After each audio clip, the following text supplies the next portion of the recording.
name and he appears. I believe in Joe Hendry. Hi, everybody. Welcome in. So, the stream is going to be way different. Originally, we were just going to be here to close out Wokebusters, hence the suit. But now there's all this MCU news. So, we're going to treat this as a good morning pop culture on a Sunday. So, hello to everybody who's just joining in, just waking up. It's only 10 a.m. here on Sunday, July 28th, 2024. So, folks, Comic-Con is still raging on, and the news keeps on coming. Now, if you're a collector like me, you know that your wallet's starting to get a little weak because it knows it's going to be used a lot coming up for some of these toy reveals. But the big news from Comic-Con, sadly, isn't the comic books anymore, but the movies. And now they've had a huge announcement about the MCU. Will it be changing? Will it be fixed? Will our internet drop out like yesterday? Definitely not, because I upgraded.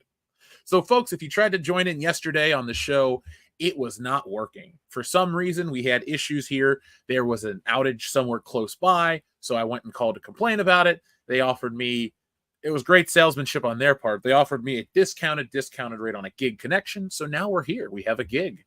Welcome in. So, folks in the chat, start talking, start chiming in. Our friend Batman Well says, another MCU train wreck in the making.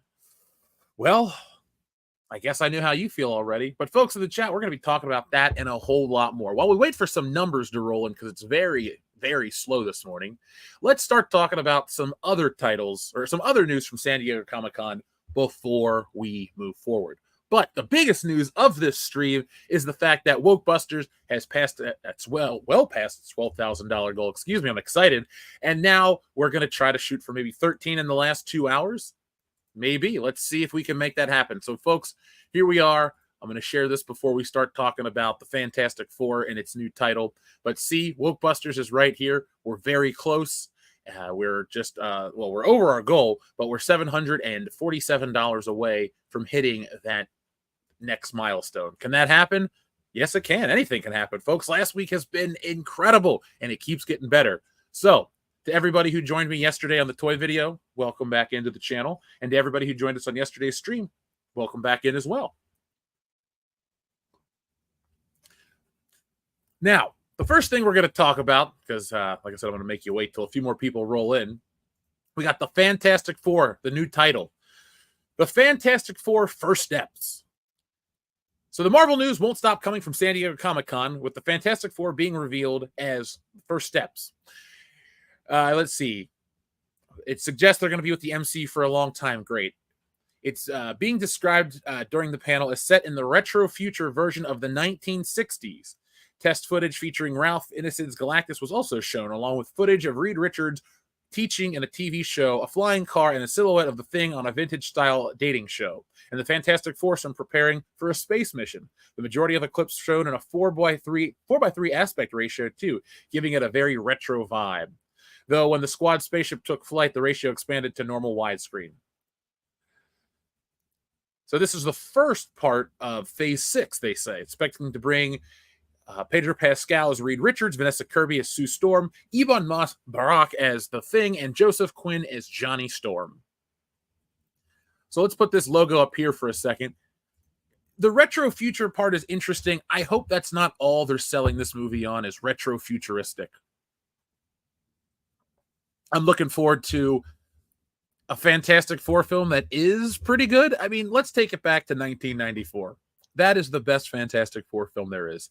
The Roger Corman directed, independently produced, made basically so they can just hold on to the rights, Fantastic Four film. That is my favorite Fantastic Four film. Thank you, Jettison Guy. Thank you very much. It is a great mug, if I do say so myself. Folks, you can get a Good Morning Pop Culture mug over at shopwcbs.com. Coffee not included. So now with the cast of the Fantastic Four, I'm not feeling Pedro Pascal, but I am feeling Vanessa Kirby and Joseph Quinn, and I guess the guy from The Bear will be a good thing. It's going to be mostly CGI, and I hope that's the case, because I really don't want to see that guy. I want to see The Thing on screen. It does kind of sound like they're trying to ignore phases 4 and 5. Phases 4 and 5, well, they still aren't very good. I mean, it goes to show you that the power of branding can only go so far. If you're going to force some of these projects on people and they're not going to watch, well, what do you expect? So welcome into everybody. Welcome into everybody who's joining in right now. I see new people rolling in. Those numbers are going up. Thank you very much, folks, for joining us this morning. Yes, 4 and 5 are mulligans. I don't know if I want to give them a mulligan, though. I just want to move on away from that.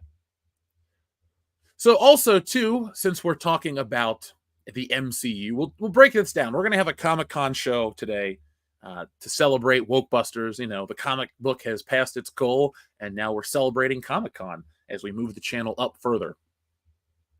So let's keep it in the MCU. There was a Thunderbolts trailer that dropped as well, folks, but it was all behind closed doors. I'm not really looking forward to the Thunderbolts at all. It sounds like Marvel's Suicide Squad. And I know the Thunderbolts have been around for a while. I've read the book. I've read Dark Avengers. Didn't the Thunderbolts become the Dark Avengers at some point in the book?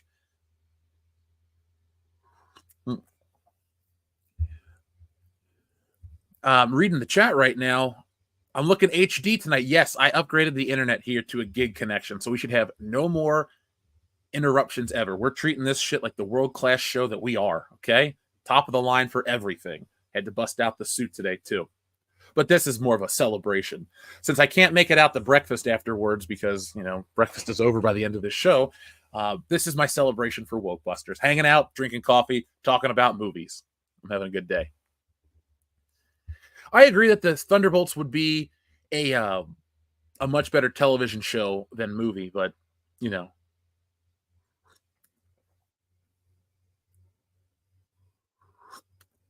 There was an attack on the Liberty. Ugh. What is going on, man? I don't even know what's going on. The world, it seems like it's falling apart. What's up, Thunderbolts? Zeus's weapon from Love and Thunder. Oh God, no! The Thunderbolts are a group of elite bad guys that work for the government in Marvel. I believe at one point they were led by General Ross. Get it, Thunderbolt Ross, and then I think Norman Osborn took over at some point. Good morning to you, Justin, in the chat. Good morning to everybody. So let's keep things moving. I know it's going to seem like we're moving very quickly. We have some other MCU news as well. Giancarlo Esposito has announced his villain for the MCU. He's also claimed that no one was going to expect it. So let's see what he says.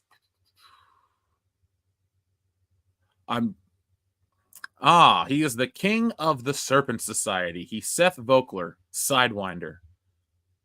So I thought the Serpent Society was going to be in Luke Cage, like Copperhead and all those guys, right? But then they switched it up.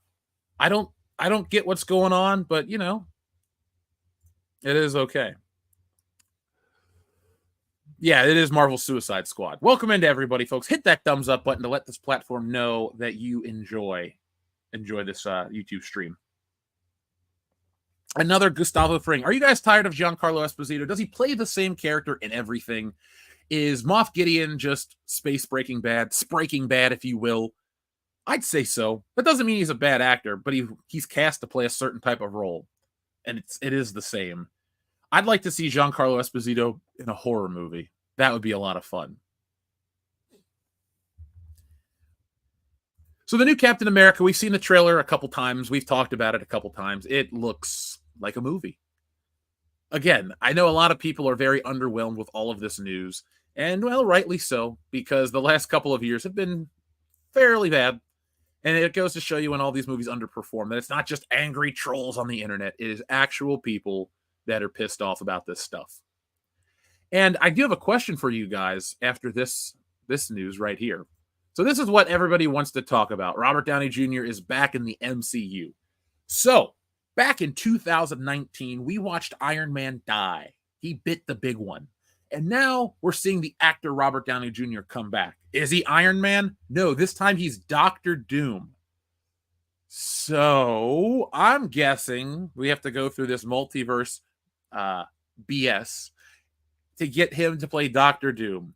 I'm sure it's going to just be Tony Stark in some form or fashion that got sucked in from another timeline or something along those lines, and they'll have to get the real Iron Man to come back. I don't think it's going to be anything super groundbreaking. It's just this guy's going to move the needle for a couple of days. Robert Downey Jr. being back is going to get people talking. It's going to get butts and seats.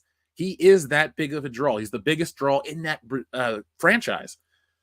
And we're seeing that Marvel and Disney will throw the big bucks at these big actors to come back. This is no surprise to me, but it is a surprise of Doctor Doom. When I say it like this, I don't get what they're doing, is because they don't get what they're doing. They do not know how to plan out the MCU. Folks, last year even, we were told that the Avengers movies were going to be called the Kang Dynasty and Secret Wars. And now they have different titles. Let me check those out real quick because I had them pulled up a moment ago. But we have Avengers Doomsday.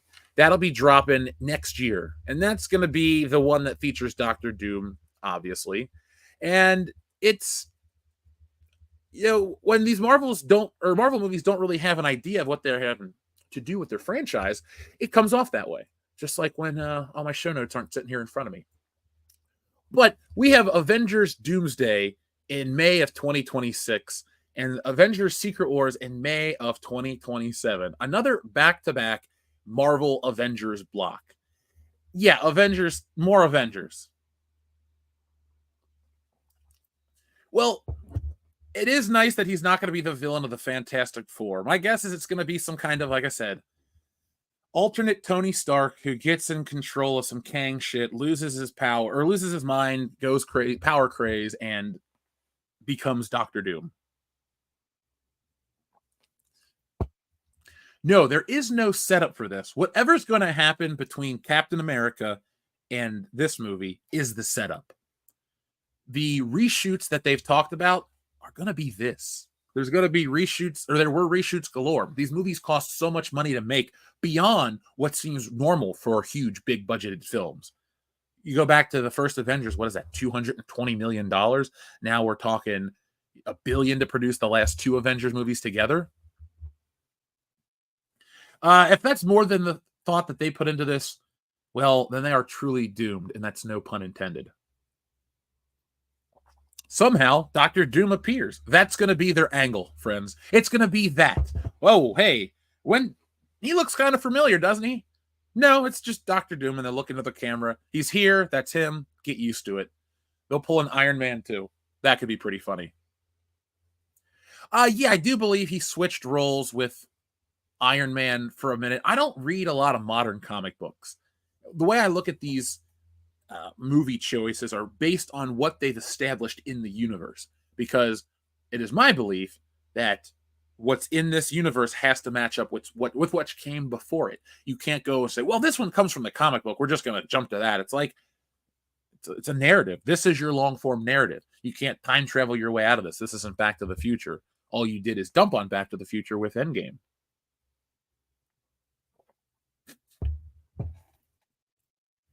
It does feel a lot like The Flash. The Flash was supposed to be this big multiverse jumping epic where we're bringing back Michael Keaton, a man arguably as impactful as Robert Downey Jr. these days.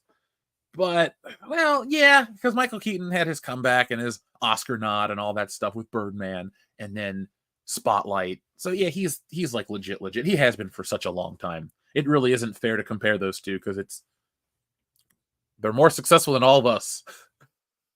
I don't think they're going to reboot the MCU out there in the chat at all. What I do think is they're just going to keep pushing forward because a reboot is admitting failure, admitting that their master plan wasn't that masterful, admitting that the little jabronis like Brie Larson that they wanted to prop up in front of everybody. Oh, this is the face of Marvel, and the whole MCU thing that everybody laughs at.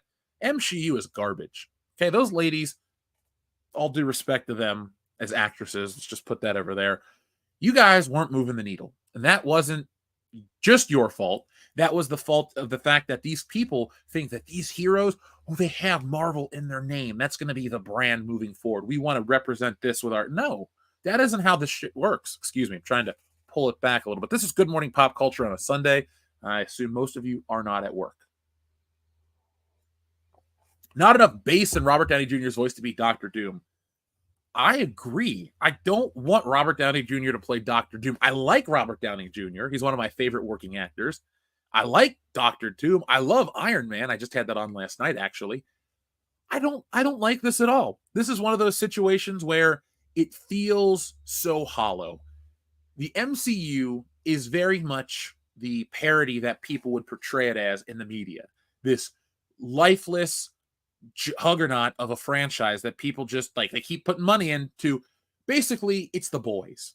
When you watch The Boys and Vought, which is supposed to be Disney, and the Seven, which are like they're supposed to be the Justice League, I get it, but the way they talk about these movies is a blend of Justice League and Avengers movies, and it is very, very transparent what Marvel does with these superheroes. I blame the company at the top. Before, when it was the push to the first Avengers movie, it was exciting. It was one of those situations where you felt like you were about to see something new. And now it's like you're watching technically something new. You're watching the hero become the villain. And I guess that's cool. That's really what they're trying to... That's it for me. It's like, oh man, he's back. It's Doctor Doom. Okay, so he's really expensive. Are you going to have Doctor Doom as a one and done? Because you're not going to keep him around for all these movies. And is that what they're going to do? They're going to get back all your favorite actors in different roles to try to... That's not going to work. People want the actors playing the characters they love. The audience would buy a way for you to bring back every dead Avenger and just go, yep, they're back, and I'm happy. That's what people want. Billy Zane does have a great voice for Doctor Doom. I would love to hear that, actually. Yeah, it's the Iron Man 3 Mandarin all over again. Folks, when I heard this announcement, I perked up a little bit. I went, ooh, okay, we're going to definitely talk about this morning. But then I thought to myself, deeper, is this actually good? And then I thought, and this is going to be in a video for tomorrow, I'm just going to workshop it with you guys for a second. Does this announcement actually hurt Deadpool? Because Deadpool will cash in on the hype and the nostalgia, and people go, oh, it's all tied into the MCU. But I do think with people's limited attention spans and so much being thrown at you at all time, I'm afraid that this is going to hurt Deadpool's conversation online, therefore hurt its box office, because people will now be focusing on the next thing. We'll go from Deadpool on Thursday to the Avengers on Sunday. That is a ridiculous turnaround. I know Comic-Con is supposed to be where you make all your big announcements, but you stole Deadpool's thunder. I didn't even think the movie was that big of a great... I thought it was a fine movie, 6.5 out of 10. Dion's score made our aggregate a 7.25, which is still very good. I don't know why I keep feeling I have to preface it. I feel like if people don't get a 10 out of 10, they're a little disappointed. You're not going to get a lot of 10s out of me. Even Beverly Hills Cop 4 didn't get a 10. It takes a lot to get a 10. I hope you know how seriously I take that number. This isn't IGN. I'm not going to give you a 10 out of 10 for the right ideas. But I do feel bad for Deadpool. You think they'll recast the cast for the Secret Wars? I don't think so. The money is in the actors playing the iconic characters that people like. I also think it would be pretty funny to throw a dig at Captain Marvel and kill her on screen. You don't think it hurts it. Okay, that's fair. Let's see. They never did get Gwyneth Paltrow to answer for the extremist virus. But she did show up in Avengers, though. She's now the hero. He wants me to eat bud protein. I'm not eating anything Robert Downey Jr. gives me. I did hear about his birthday party, though, when I lived out west. That was pretty cool. Duran Duran played. If they off Captain Marvel, they have my money. I would definitely watch a movie where Doctor Doom crushes Captain Marvel's head. Just like a grape. Now, I'm not advocating real-life violence on anyone. We're talking fictional comic book characters platform. Good morning. Welcome into everybody who's joining us. We are moving steadily up and up and up. Folks, I've been seeing a lot of names pop up from the past. They like the live shows, so I guess I got to figure this out more to give you more live as well as videos. I'm going to throw myself into WCBS. We are hitting 200K by the end of this year. Every day that we don't, I get a little angry, a little agitated, but not at you guys. At myself that we're not there yet. So Instead of being angry about it, I'm just going to push on forward. So we are going to have the most epic celebration for 200K. Help spread the word so we can do it quicker, because I want to go down to Miami with Nick and the guys for New Year's and turn that into a 200K New Year's Miami celebration. How cool would that be to see all the WCBS crew chilling, drinking, hanging out by the pool, because Miami has world-class women and we're world-class bullshitters. Just, folks, share, spread the word, spread the love. We love you guys, too. Yeah, Marvel does come off as desperate. And I get that these are just companies, but there are people out there behind this and they do believe in it. And I'm the kind of guy that I like when people are happy. That was one of my favorite things about Universal. I enjoyed the rides. I enjoyed the experience. But man, people were just like having the time of their lives with their eyes huge. I don't even like Harry Potter, but all these nerds were running around with their wands and their cloaks and their, you know what? That's awesome. That's great. I was so happy to see that kind of stuff. And so I treat that, people like that across the board.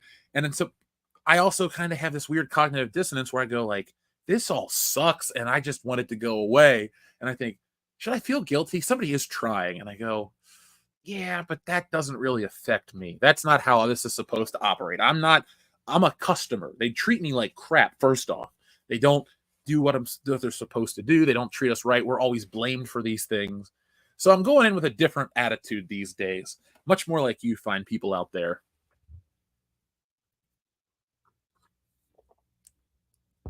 Yeah, I'm tired of multiverses, especially after Deadpool.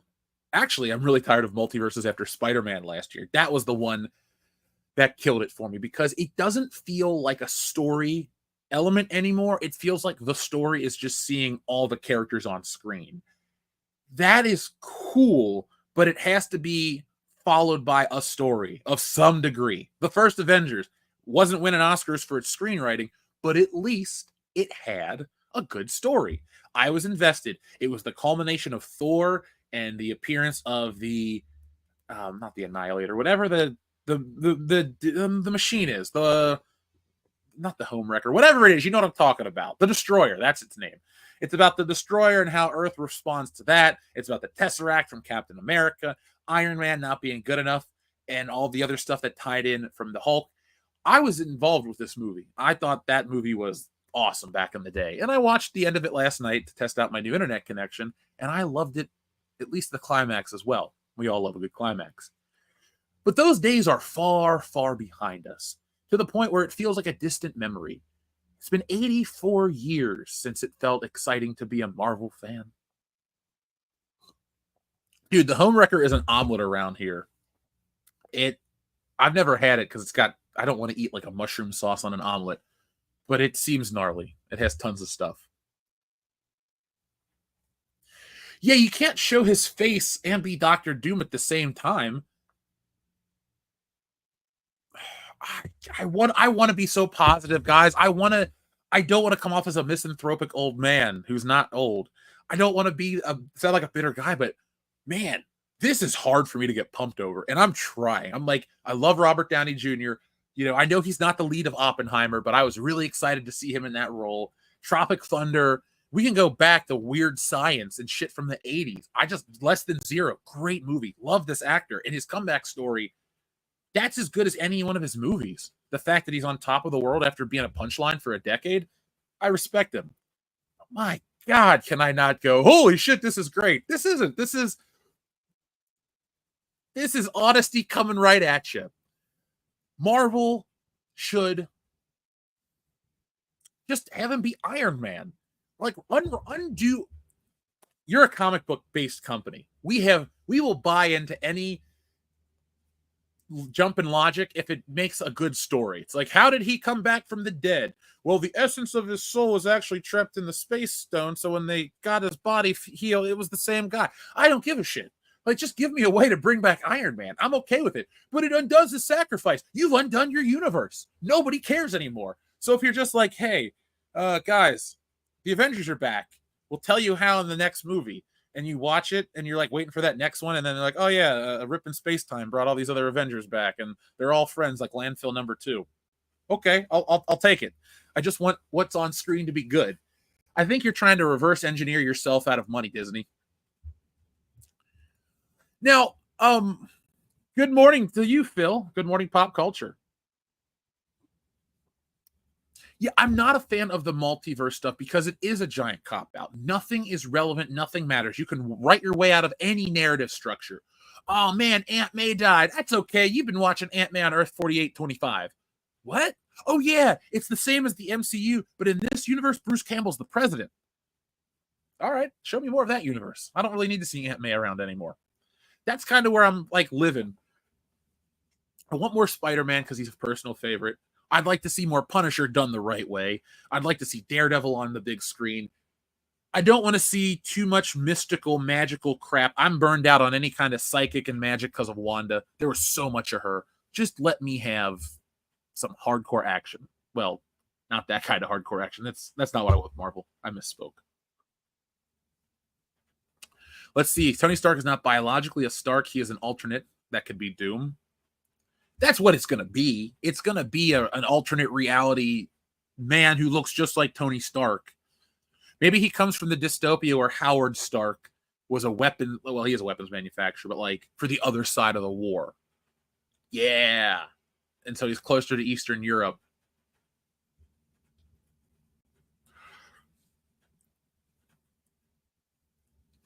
See, Scott, I don't disagree with that either. My problem with a lot of the multiverse and guys, and I'm going to use an action figure example because I haven't put everything away from yesterday's stream. Here's Spider-Man from Earth 9742. Here's Spider-Man from Earth 616. They're both Spider-Man. Stop with this. Guys, look. The same characters on the same screen. Just give me one guy. Hell, don't even give me teams anymore. I'll buy into great lone superhero movies. You're making me hungry for Batman, Marvel. You're making me want to go back and watch just a lone vigilante on the prowl for villains. This multiverse crossover stuff is getting crazy. Good morning to you, Liquor Jim. How are you doing this morning, my friend? Hello to Tasty. You're back in the 80s. We got more people rolling in. Let's get this. Let's get these numbers up and rolling, people. It's great to see all of you here. I'd love to say it's great to see each of your smiling faces, but it's early. You're probably not smiling because you're tired, and I have the camera on, not the other way around. So that's okay. It'd be kind of hard to try to watch everybody in the chat and be like, hey, guys, what is up? That would be a nightmare. Yes, I would love to see the Spider-Man character be a little older, early 20s, mid 20s, have some real problems. Because as a kid, it's like, oh man, he doesn't have a place to live. Well, just go live with his aunt. Oh man, he's in trouble. Well, they'll just give him a lawyer. Like, I want it to be where it's like, oh man, Spider-Man, Peter Parker's in deep crap. He owes back taxes and he's going to get arrested. Oh, what is he going to do? Well, he's got to work this extra case for J. Jonah Jameson. It includes hazard pay. So then you got that kind of a threat. And then with him having that kind of threat, there's going to be action and violence. So then he puts on the Spider-Man suit and gets pictures of that. So he gets double duty. That's a Spider-Man story, not the universe is ripping through space and time and 5 Spider-Men appear to save the day. That's like every 10 years when they've run out of comic book ideas and they need to do something to pop the numbers. But your average Spider-Man story should be like what I said. You want to have Spider-Man crossover for Doctor Doom? Well, the Daily Bugle needs photos of a Latverian. Doctor Doom's coming to speak at the UN. That's actually a real story. I'm not going to regurgitate that. Bring back steaks. Yes. Both porterhouse and filet mignon. Hey, you know what? That is your right. I just appreciate that you're here to hang out with us. Thank you for joining us, Random American. Yep. Superfan Adam Shellhan, I am celebrating. I am feeling good. I mean, come on, folks. How could it not feel good to do what we do here on the channel and enjoy hanging out? And it's a job. And the fact that creative projects, we get to sell them to you guys. And I don't want to sound like a cold businessman because I wrote and I drew it myself. It's my baby. It just makes me feel good that so many people are out there that want it. And it keeps going and going. Like, we sold a lot of Stealing Solos yesterday, which I got to take to the post office first thing Monday morning. So, folks, if you're ever on the fence about that book and you want to get it quick, ask Kevin Flynn in the chat. Just a few days. Oh, man. Can we not talk about food yet? It is still early and I haven't had breakfast. Now I'm seeing Burger King and pizza and all kinds of stuff like that. QWERTY, desperation makes big corporations do silly things. Folks, we are only 30 minutes into the show, so hit that thumbs up button if you're having a good time. I'm having a great time with you without any technological interruptions. Yeah, that's what it's like to have, I don't want to say big boy internet because I was paying for internet, but now it's just like premier internet, platinum internet, if you will. Don't you love paying more for something that you don't physically see? I paid for the ability to access other things that I have to pay for. That is the power of the internet. Money. I'm just joking. I would rather be able to afford to do these things and then bitch about paying to do these things. So it's going to be about RDJ releasing a Doombot army on America while he sits on a chair for the movie Very Iron Man 3. I always loved in comic books the big twist. Oh my God, we finally killed the villain. It's a Doombot. Oh my God, we finally killed the villain. It's a Skrull. Marvel, you dropped the ball with the Skrulls. The Skrulls are awesome in theory. I loved Secret Invasion, the comic book. Let me put on my Marvel fanboy hat for a minute. I bought everything for Secret Invasion. I was a big Marvel buyer from the years 2006 through about 2013. The years where I was in high school and college, either working a fast food job or just getting by to pay my tuition. But I always had money for comic books. I had money for Star Wars toys too, but that's a different topic. But no, my priorities weren't really in line as a young, an 17-year-old, 18-year-old guy, but I had to read these comic books. And I bought everything, man. Like every crossover. I even read like the Ben Urich Civil War stuff. I was so big into that. But they changed, man. They changed. All I want is to be that excited again. I'm the guy on the internet. Because I get lumped in with a lot of people that are like, they hate everything. I do dislike a lot of stuff because it's bad. But I do keep a little glimmer of hope every time just to be wrong because I love to be proven wrong. It's nothing that makes me happier than going, oh, this is going to suck. Like Twisters. That movie looks like crap. Wow, Twisters was awesome. Like I had a really good time watching that movie. When that shit hits streaming, I'm going to stream it again just because. But the comment I was making, though, is the Secret Invasion and the Skrull stuff, man, I was like, who's going to be a Skrull? Wait, Spider-Man was? She-Hulk, what? Elektra? And then they all got off that ship and they had that battle. I'm not saying I want that, but what I wanted is, I wanted something big and impactful to happen and then have the body revealed to be a Skrull all along. Like, oh no, Hawkeye was, or like Scarlett Johansson, like Black Widow. Like they could have showed her body after she fell and sacrificed herself. And you're like, wait, that wasn't her? What the hell? Something. Just some kind of like, oh, Henry twist ending where you're like, uh-oh, they're out there. And you think about it. Because, folks, I'm workshopping a multi-billion-dollar company here. But my projects are more beloved at this point. You got to keep the story alive in people's mind. A definitive ending is very good. But what's more important is a complete story with an open ending. The original Halloween is a great movie with an open ending. Michael Myers could be out there anywhere. All you do is hear his breathing over the shots of where he was throughout the night, where the murders, the mayhem, the carnage, the bedlam all took place. That keeps you on the edge of your seat because you're like, oh shit, he's out there. He could be out there looking for me next. That's what you want in every story. Star Wars, they all lived happily ever after. Yes, you want your books. Yes, you want your comics. But on film, you're just like, oh yeah, they all lived happily ever after. And so every time you go and see those characters, you think about that good feeling that those movies bring you. Deconstruction just deconstructs the box office. You do not make billions of dollars off of deconstructing Star Wars. You lose money. But Jeff, the box office doesn't lie. Those movies cost way more. They lied.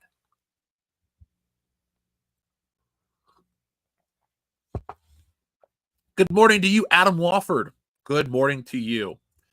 I wanted to bring this to everyone's attention while we got people here. Next month is Alien Month here on the channel. What does that mean? Well, I'm working on a video retrospective of Alien, as well as other things. I've gone back. I've been rewatching them. I'd like to offer a correction. I think I sounded too harsh on the Aliens movie.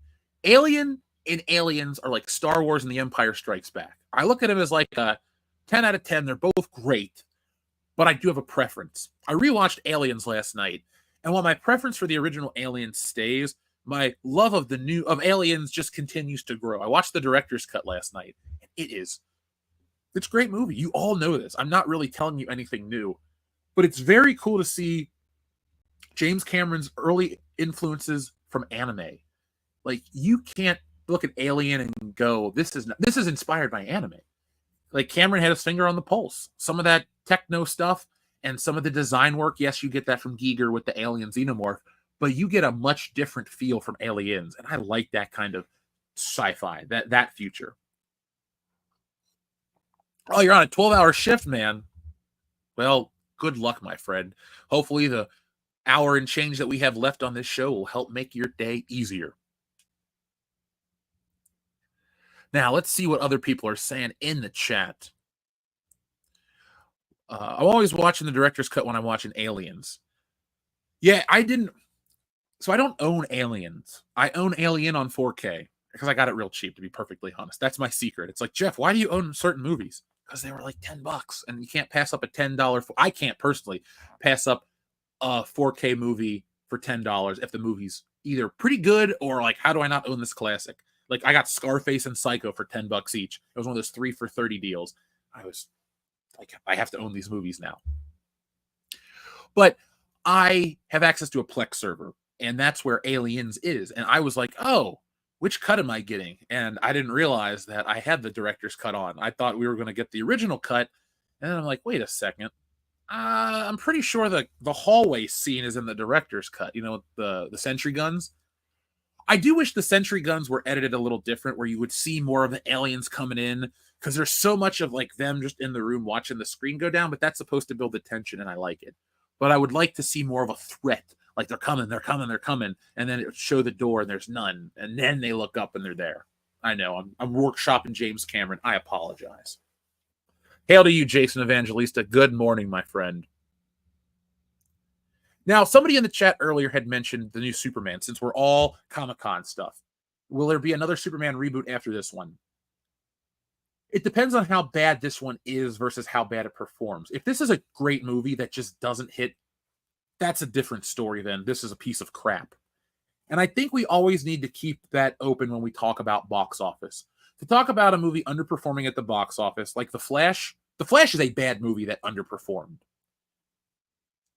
I'm trying to come up with a bad movie or a good movie that underperformed recently too, because I think a lot of good movies just go under the radar, and a lot of the really good ones that I'm seeing were made on the cheap anyway. So you're not worried about this movie needing to break $1 billion to go even at the box office. No, we're looking at like Late Night with the Devil. It made a couple $1 million, a couple tens of millions. It's in the profit by a lot. That's the future of movie making. The bigger companies keep having to pump in more and more because Robert Downey Jr. is a commodity. He's an asset. And I'm on his side. Get that paycheck, bro. You are the one that brings a lot of the people in. So do it. Good morning to Reese. Hello. Hail, my friend. Maybe we'll do a hail mug in the future. You guys would like that, right? We'll have a little mug club of ourselves. Furiosa did poorly. Okay, there's the example.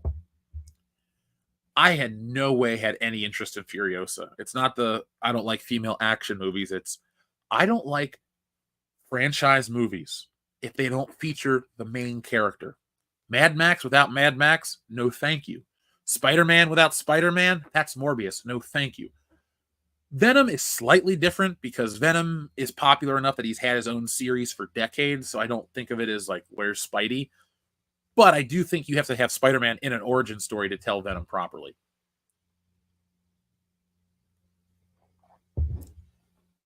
Mission Impossible got pushed aside in cinemas and IMAX for Oppenheimer.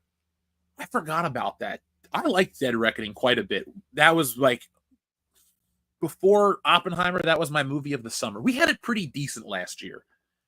Not as much this year, but I do think we're about to enter the more interesting time of the year at the box office because I'm giving it a shot. I'm going in blind. I think Alien looks cool. I'm going to be positive and optimistic. I'm believing in it. But if it sucks, I'll be honest. Same thing with Prey. Did I think Prey was great? No. Did I think it was okay? Yeah. it had a cool, like, I liked the Predator hunting down the animals before the girl fought at the end. And let's be fair too, the Predator creature fought like 4 people or 3 people at once.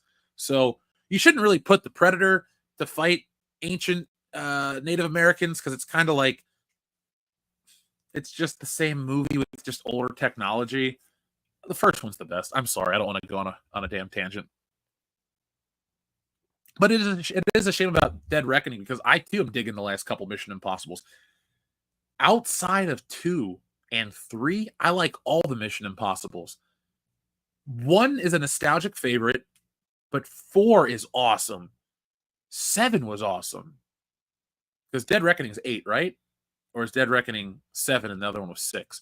The one with Henry Cavill, Fallout, that movie was kick-ass. MI7 is so awful that it doesn't deserve a subtitle. It's just generic sequel. I liked it, man. If that's the most recent one, I thought the stuff in the airport was cool. I liked the IMF. I thought the fight scene on the bridge with Sarah Ferguson, that's her name, right? Or Melissa Ferguson. The one that doesn't have romance with Tom Cruise. I thought she was a good character. Rogue Nation and Fallout were awesome. I agree. I really agree. Folks, we have new people rolling in. Hit that thumbs up button, folks, to let YouTube know that you enjoy this content. It'll help us out. It'll help more people find us, and we can have a bigger chat and a bigger party here on the channel. All powered by the power of coffee and this beautiful Good Morning Pop Culture mug that you can get at shopwcbs.com. I definitely notice a coffee versus tea stream. Yesterday was a tea stream. Let me sip and talk. Today is coffee's got me off to the races. So we got some love for the first Mission Impossible in the chat. It is such a good movie. I used to watch GoldenEye and Mission Impossible as a personal double feature as a child. Folks, we need 2 more people to hit the magic number, and then I'm going to show you something from the collection. So once we hit 200, now we're 1 away. 1 more person, when I see that number go up, then I'm going to go pull you something off the shelf and continue back on the show. We're talking about Robert Downey Jr. is back in the MCU. Is it saved? Did it cut the legs out from Deadpool? All sorts of questions to be answered after Comic-Con. This is exactly what they want, people to talk. But the conversation does not equal ticket sales. Let's remember that, folks. Just like a like, share, and a retweet does not mean that people are buying their movies, it doesn't mean that talking about their movies is going to inflate the box office. If anything, what will happen is people will have more of a critical eye about these things, and they'll be even more cautious, because we've been burned consistently since 2020. There hasn't been a truly great Marvel experience for me in the better part of half of a decade. Since Endgame, folks. Since Endgame. The number went down. We were so close. 1 away. Once we pass that number, folks, then we're going to add that into the stream as well. Hell, join with the second. Oh, there we're going again. There we are. Let's see. I think Dead Reckoning would have done better had they called it part 1, or hadn't called it part 1. I knew going in I wasn't going to see the full story, so why should I go back and rewatch until the second half is out? Fair. I like the cliffhanger. I love to go catch the movie. I love the cliffhanger that's separated by 1 year. Because I know everyone did it for Lord of the Rings. I didn't. I'm late to the party. But on these with Mission Impossible, I was excited to come back this summer and go, all right, let's see the end. Is this the last Mission Impossible? I'm on a Tom Cruise positivity high. I liked Maverick. I like Mission Impossible movies. I've liked most Tom Cruise movies over the last couple of years. I'm not saying he's my favorite actor by any stretch, but I don't dislike Tom Cruise. There was a window of time where Eyes Wide Shut, Minority Report, Magnolia, like that era of Tom Cruise, the late 90s, early 2000s, Mission Impossible 2, not feeling it at all. Tom Cruise comes back to me in about 2008, post Tropic Thunder. I'm just like, all right. I like this guy again.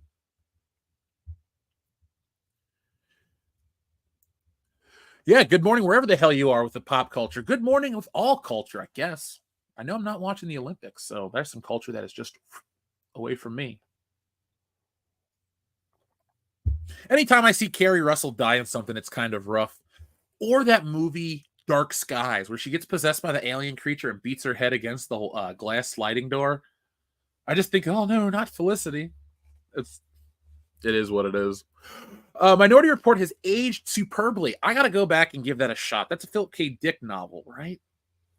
I like Philip K. Dick, but I love Ray Bradbury. I have an idea for what I want to do with some science fiction stories. It'd be funny if a guy like me became a prolific science fiction graphic novelist, because I've met a lot of sci-fi writers. I don't really look or act or think like them, or maybe I just don't act like that, publicly. But I think about these greater concepts. All right, folks, we're almost there. We're only 3 away. 3 away. Let's make that happen.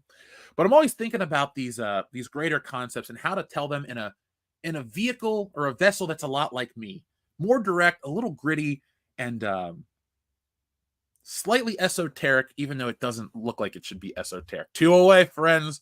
2 away. I worked on the first episode of Felicity. I made fun of J.J. Abrams taking all day to shoot one scene. Monkey Jeebus, if you only knew then what you know now, you could have stopped that man from ruining Star Wars and Star Trek. You miss hard R sword and sorcery sci-fi movies. 200, we hit it, folks. I'll share something from the collection in a moment. Yes, there we go. First goal achieved. I'm really happy.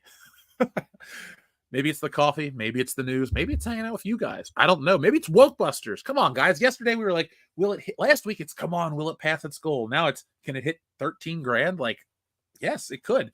Folks, Wokebusters closes in under 2 hours. So if you have been on the fence, now is not the time to wait.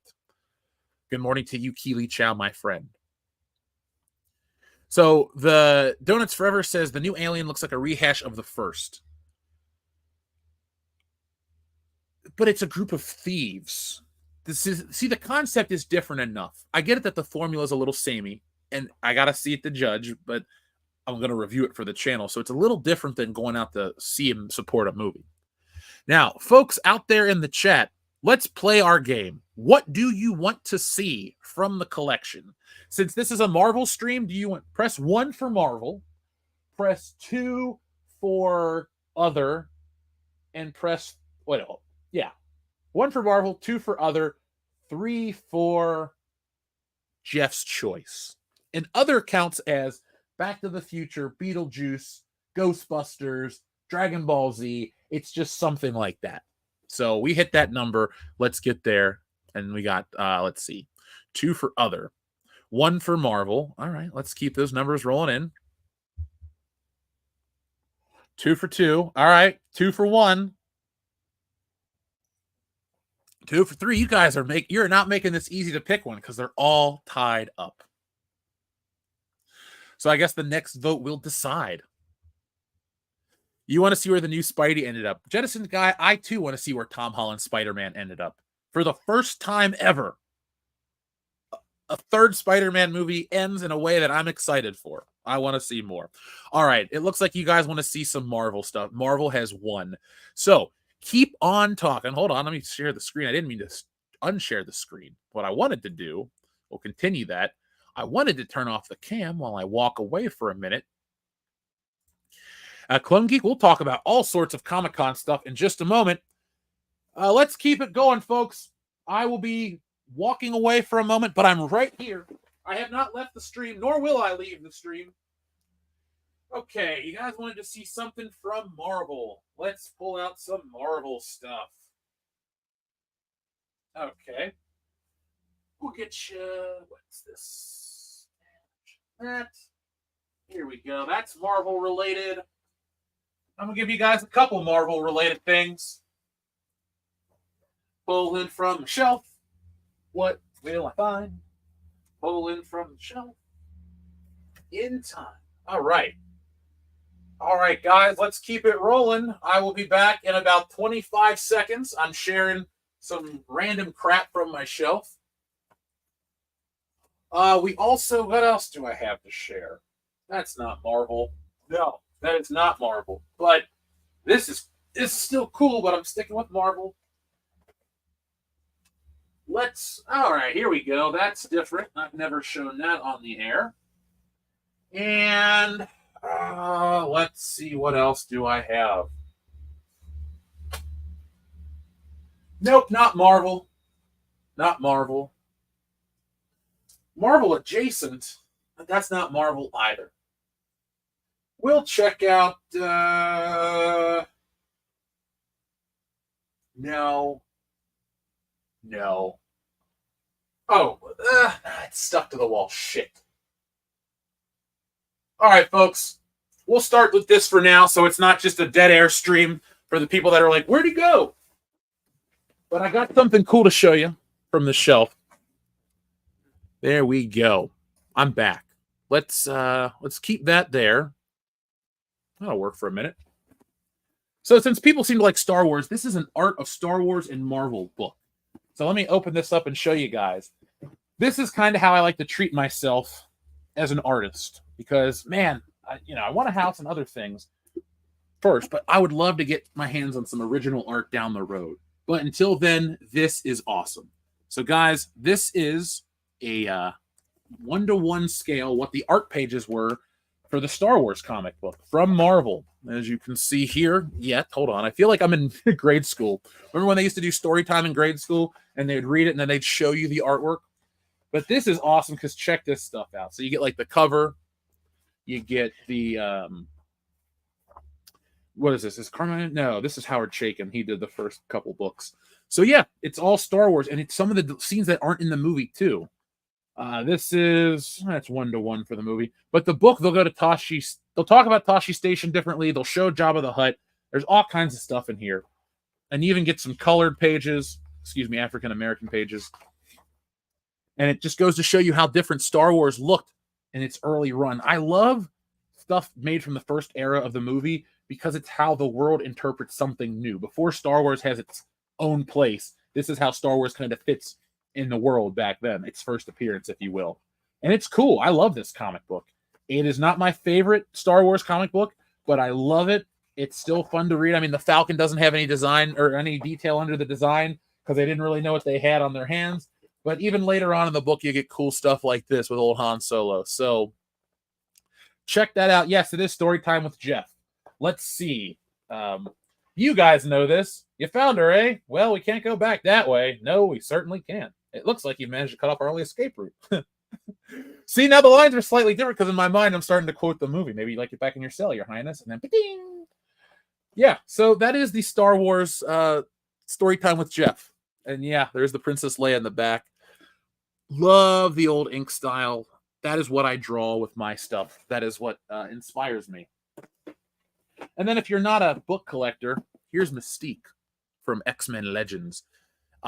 When they first announced these Marvel Legends from the Fox movies, I was like, I should get these just in case.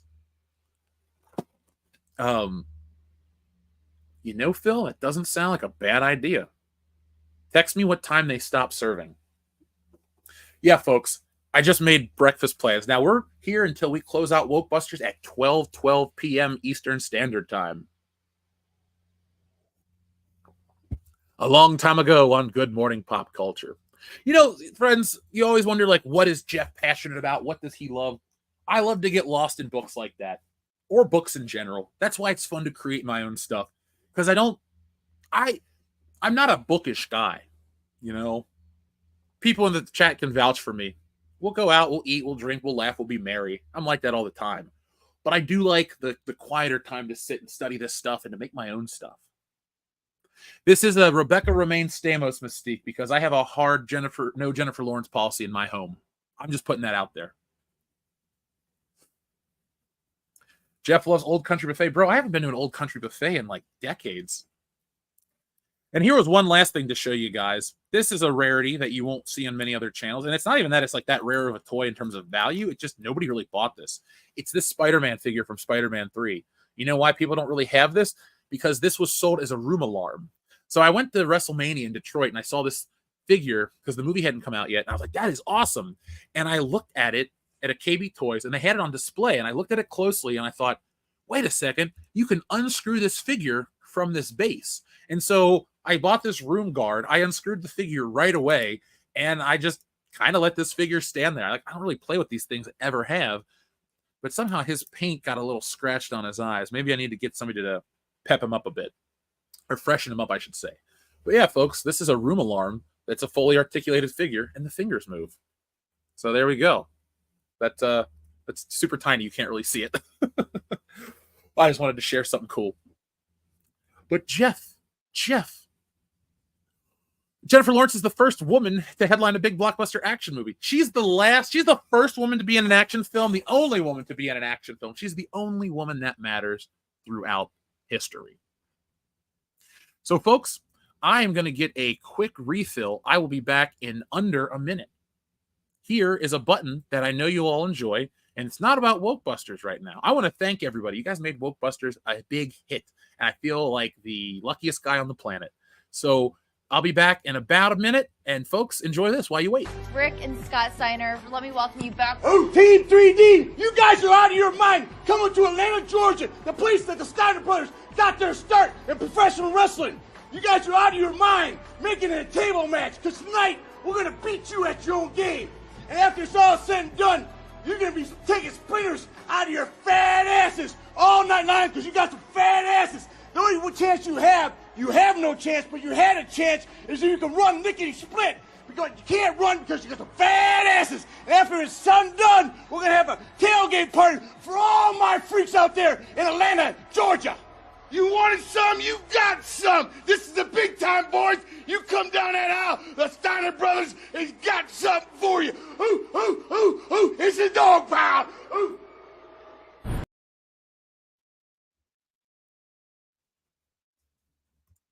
And we're back. Yes. All right. Team 3D. It's so funny about this channel, too, because we go from, like, the sci-fi to the pro wrestling. That's what I need to come up with. A sci-fi pro wrestling comic book. That'd be pretty cool. So now, in terms of back to our Marvel topic, our Robert Downey Jr., a lot of people in this chat, as well as a lot of people that I'm seeing across the internet, are just kind of nonplussed about this. So I've already made my opinion known. Like I said, folks, I want to be more excited. I want to get so pumped. I want to be like, guys, this is the game changer. Marvel's back. But no, it's not. Yes, I was quick, Jettison guy. I'm having a lot of fun. We only have another hour and 14 minutes until the stream ends. Clone Geek, I'll have to check out that comic book. You read more comics than I do these days. Well, that's not true. I just read crap that I like that's old. I never thought I'd become the guy that goes, I'm going to go back and read old Avengers from the 60s, but that's kind of the era I go to because I got so deep into this stuff and I want to learn about how it was made because I want to make it. And so I started at the beginning, and I really find the old stuff more fascinating than the new, but I think I should study the newer stuff to have a more exciting visual language. In terms of a couple things. Well, Clone Geek, there's a reason they didn't talk about Blade at the show, and I can't spoil anything for those who haven't seen Deadpool Wolverine yet. So I'm not going to talk about anything like that, but like that.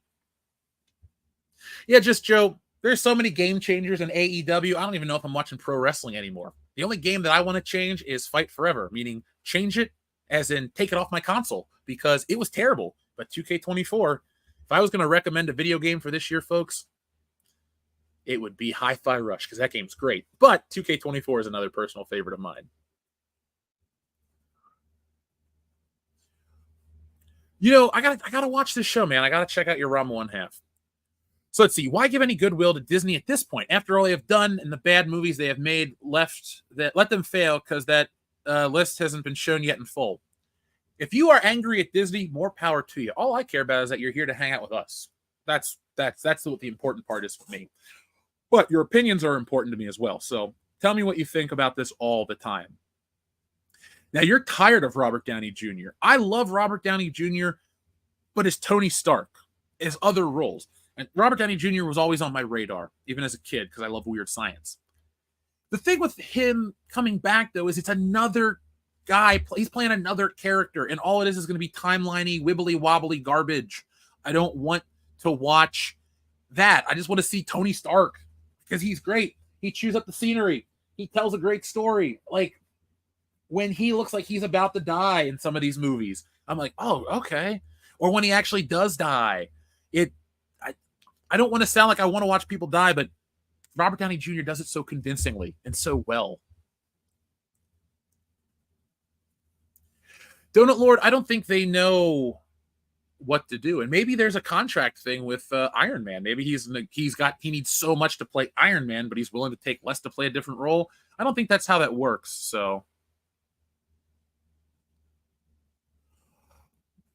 let's see. Robert Downey Jr. is an Iron Man. That's Back to School. That's a great movie. Back to School is an awesome movie, and I like him too. But I don't want him to play Doctor Doom either. I don't see this as a good fit. I don't see this as a thing that makes sense. I can't really imagine why they would do it like that. Jeremy Clarkson, that'd be an interesting Doctor Doom. Folks in the chat, who is your ideal Doctor Doom? I thought Mads Mikkelsen was a good choice a couple years back. I like him as an actor. He's creepy too, but he's older. And you got to have him be the contemporary of Reed. Well, is he that much older than Pedro Pascal? Pedro Pascal doesn't look as young as he's old. Weird Science is just a great movie. Tastier back in the 80s. Kelly or LeBrock. Hashtag tastier back in the 80s. Dude, you're right, Just Joe. U.S. Marshals is a pretty good movie. I enjoyed that one. You know, if people start complaining about the ethnicity of Doctor Doom, Latveria is not a real place. I would use that as an argument. And at the end of the day, I don't care. If my actor looks close enough to the character. My complaint with John Leguizamo playing Luigi isn't the fact that a Hispanic dude's playing an Italian dude. It's that movie doesn't. I was there for it. That movie sucked as a kid, and it kind of sucks now. Hold on, folks, just 1 second.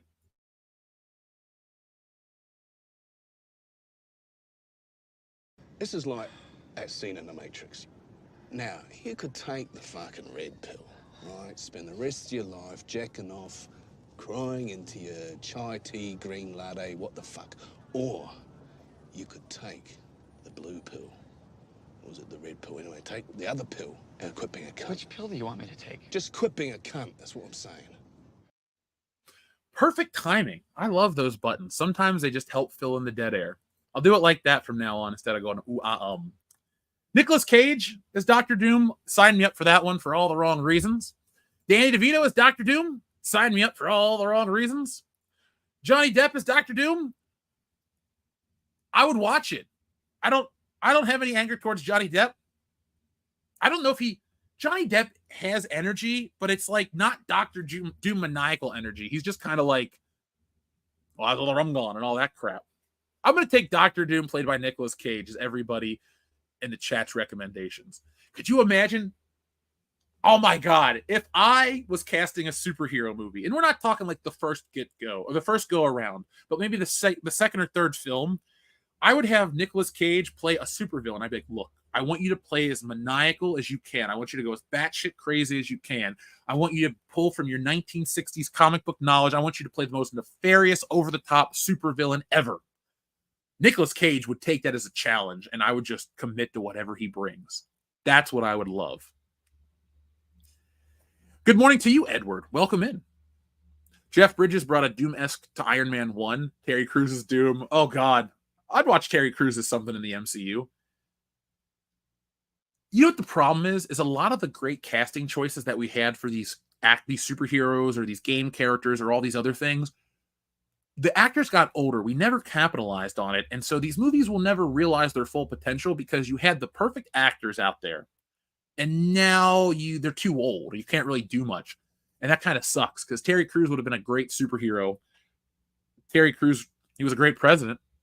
I'd have voted for him. Hector, Dwayne, Elizondo, Camacho, Mountain Dew. Let's see. Give me any European actor besides Robert Downey Jr., please. Jim Carrey or Liam Neeson is Dr. Doom. I could get behind that. Ironically, of course. Actually, Liam Neeson would be great as Dr. Doom. I know Jim Carrey can do like scarier stuff, but I was a 90s kid, and I grew up with Jim Carrey bending over and making his butt talk. You know, hey, fellas, big gulps. Well, see you later. Like that is Jim Carrey to me. And I know he's got much more depth, and I know he's got much more range, but he will forever be that. Folks, Wokebusters has 66 minutes left to go. We're past our goal. We're seeing if we can move it up even further. Let's see what we can do. Bryan Cranston would be a great choice for anything. I'm just putting that out there. James Earl Jones is the voice of Doctor Doom. Well, Darth Vader borrowed a lot from Doctor Doom in terms of presence and appearance. So why not give him the voice? The most iconic part of Darth Vader is the voice and the breathing. Not to me, anyway. The look is, there too. But that voice, the circle is now complete. When I left you, I was but the learner. Adam, 2 in a row of Adam Sandler as Doctor Doom, folks. They said that he's the only actor that can do it, while there's plenty of other actors to choose from. This really does scream desperate to me. Yeah, it does. It does. So, folks, what other casting choices would be less desperate for you? I'm open to all of them.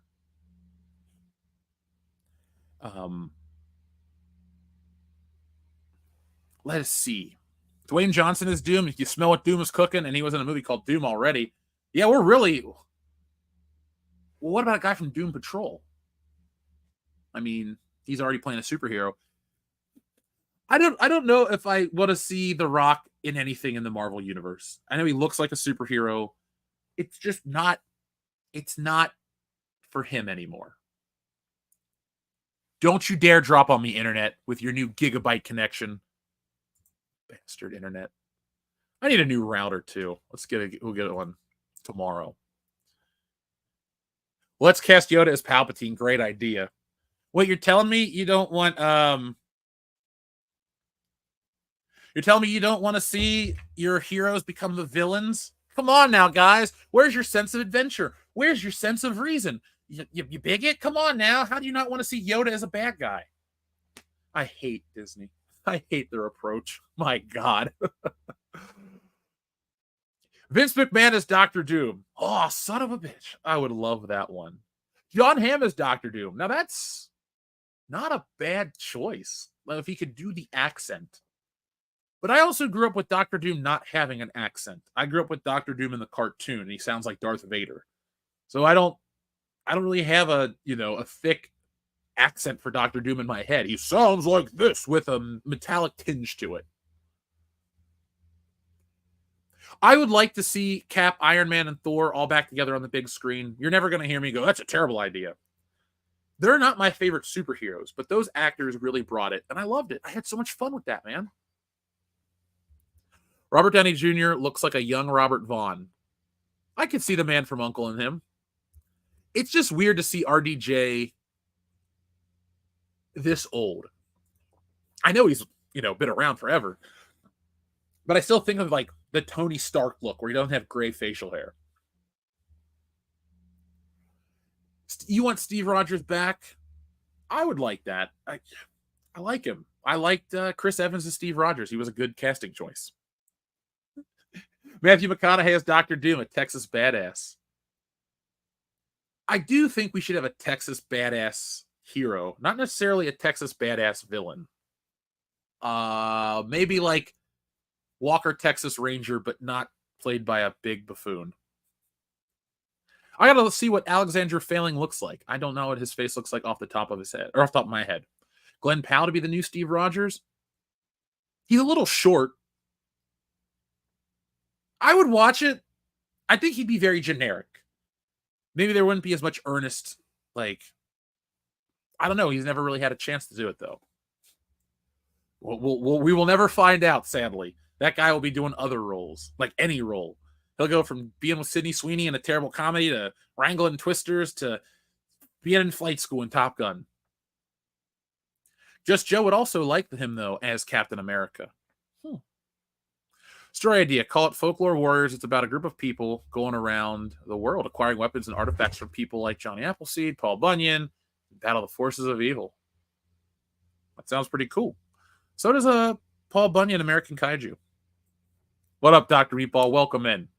Folks, we got more and more people rolling in this morning. Folks, we are here to talk about SDCC, San Diego Comic-Con. Robert Downey Jr. returning to the MCU. We're closing out Wokebusters with a big old win and a whole lot more. So, folks, thank you for joining in. Hit that thumbs up button to let us know that you enjoy this content. YouTube, help us out.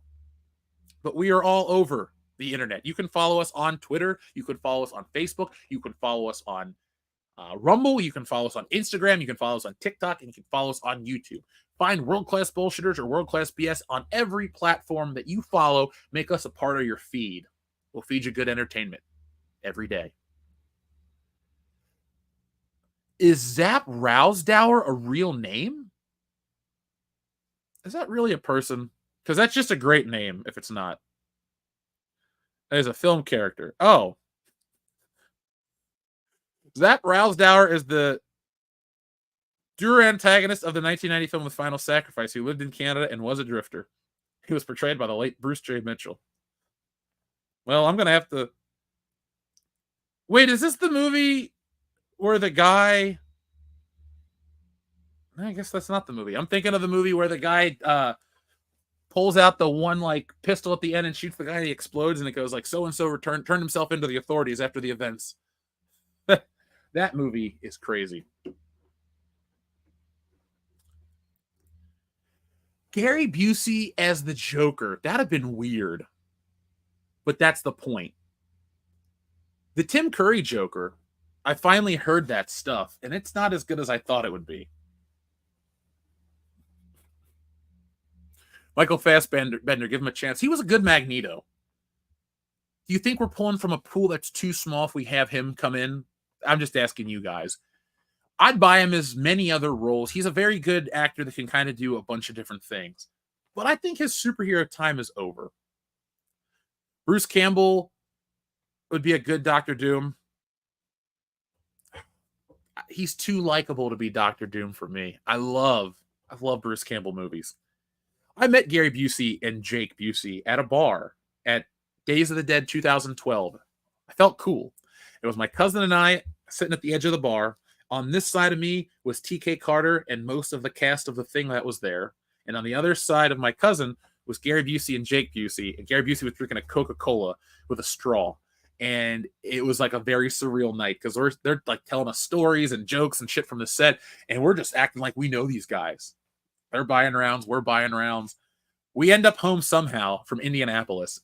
Like, I don't even remember how we got home. I didn't drive. And then, yeah, that's my Jake Busey, Gary Busey story. I've interacted with them. If Phil Hartman was alive, who would you have him cast as in the MCU? I would have Phil Hartman as the voice of Jarvis. Sorry, Paul Bettany, but Phil Hartman. Just Phil Hartman's voice is Jarvis. That would ruin the movie. But I'd love it. Phil Hartman would have to be a comedic. Oh no, I'd have him play the guy from S.H.I.E.L.D.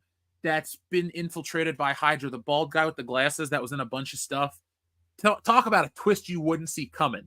You think like he's this doofy, like he is the doofy guy above Coulson. They're both equally funny. I would write it to where they have some kind of funny moments together, and you're like, man, this is a great comedic duo.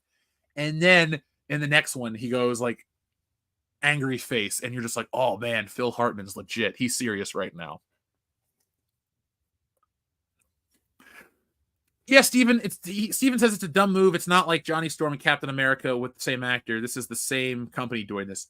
Yeah, that'd be like Tom Holland playing Nova in the MCU as well. You're like, what? This is Spider-Man. Come on. Let's see. Tony Stark was an arms dealer. He was close to being a bad guy. If not by accident, making him go through the change would be a hero. That was the best part of Iron Man. Fear or respected? I say, why not both? I'm glad we got some love for the Cable guy right there. Yeah, Phil Hartman is excellent. The ocular nerve. I'm not going to start quoting it all the way. Kevin Spacey would be great as Dr. Doom. Well, he is a villain. He would be like the Bill Cosby of Dr. Doom. Just putting that out there. Dan Aykroyd's defends Ghostbusters all-female reboot starring Melissa McCarthy and Kristen Wiig. Is that new news? If it is, send me the article. I'll talk about it. Probably make a video. Folks, we have 4 videos planned so far for this week. I'm going to make myself do them all. Wokebusters is a big win. I'm focusing on YouTube again to make it grow. I feel like Rita Repulsa. Magic wand, make my channel grow. but there's no magic wand, just you guys. Jeremy Irons is Dr. Doom. If he was younger, yes, that would have been cool as hell. He would have been so imposing with that voice. Because he wouldn't be doing Scar. He'd be like deeper and more powerful. Yeah, I like Jeremy Irons. At least the voice. That's what's up. Michael McDonald is Doom. You mean Stuart Michael McDonald or the singer Michael McDonald? Because if I hear Yamo be there one more time, I'm a Yamo burn this place to the ground. But that'd be kind of cool. This Doom won't be Victor Vaughn, gonna be a variant of Tony Stark. Yeah, Dr. Meatball. That's what I thought of the second I heard this news. If you know comic books, if you know how these things work, the announcements are never that big of a surprise. They're usually just like, oh, well, this thing's happening. That's okay. Yeah, I wish we would see Iron Man versus Doctor Doom. I wish we would have seen Iron Man and these other good superheroes, the A-listers, fight other big villains. Because really, we only saw him fight a handful of bad guys. Like Iron Man fought the Ten Ring Army and Jeff Bridges' character, Ironmonger, in the first one. Then he fights off the Whiplash and a couple other things in the second one. And then the third one, he fights whatever. And in the movies, like the Avengers movies, Loki is not the biggest villain in the world, but it works. Ultron, cool, and Thanos, cool. But there are other big villains that I want to see Iron Man fight. He is the main character in the MCU, as far as I'm concerned. Brie Larson is Dr. Doom. We know she has no compunction about crushing a man's hand. Thank you very much. Yeah. Never mind. I had a different word for her. Dr. something else. Yeah, if she wore a mask that looked like, if her Dr. Doom mask looked like her bitter, sour face, sign me up. At least it's not Victoria Doom. Yeah, at least he's not palette swapped either. I know you're thinking, a guy like Jeff, he cares when they race swap characters. Yeah, I do. I like these books after all. Not everybody that doesn't look like a superhero needs them to look like themselves. I don't look like Spidey. I'm not 5'10". It kind of writes itself. Leslie Jones as Dr. Doom would make YouTubers millions. Yeah, come on. Give me one of those stunt castings. Give me an Amy Schumer as Barbie, a Leslie Jones as Dr. Doom. Melissa McCarthy is George Bush. No, George Washington. There we go. A George Washington biopic with Melissa McCarthy, and it's played earnestly. It's not a comedy. It's nothing. I want to see young DH Melissa McCarthy chopping down the cherry tree. No, Father, I can't tell a lie. I want to see her with the wooden teeth. I want to see her give speeches. I want to see her cross the Delaware. Yeah, or is it not the Potomac? I want to see all of those things with Melissa McCarthy. Brie has resting Doom face. You damn right she does, Overhouse. You damn right she does. What if this Tony Stark has never changed in the Infinity Stones 2? Tony Stark was always trying to save people. Tony could have solved everything faster if he didn't care. If we get this bullshit derivative Iron Man, this Dr. Doom is not a bad guy, I'm going to be kind of angry. Dr. Doom should be evil. I'm writing that note down because I got to make a video about all this stuff. You want to see Rosario Dawson as Storm? She's Rosario Dawson's hot and has the right look, but I would cast somebody with a different look to be Storm. Rosario Dawson's just too,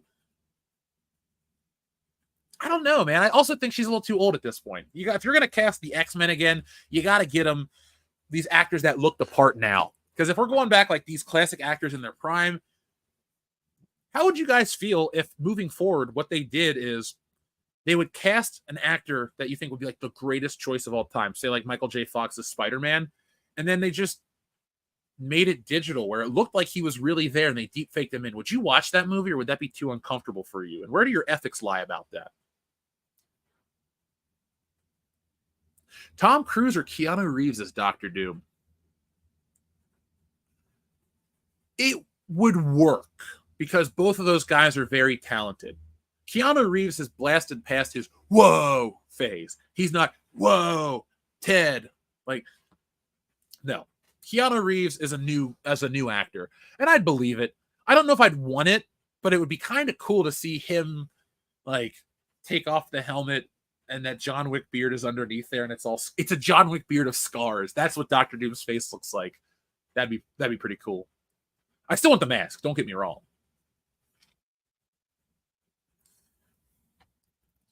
So let's see what everyone's saying. Let's see. I want a proper Rogue this time. Yeah, I do too. Rogue's one of my favorite lady characters. Rogue's one of my favorite X-Men, but I do differentiate male versus females. And just kind of how I've always been in terms of like fictional characters. Because if I go, Rogue is one of my favorite superheroes, that sounds like she's really high up on the list.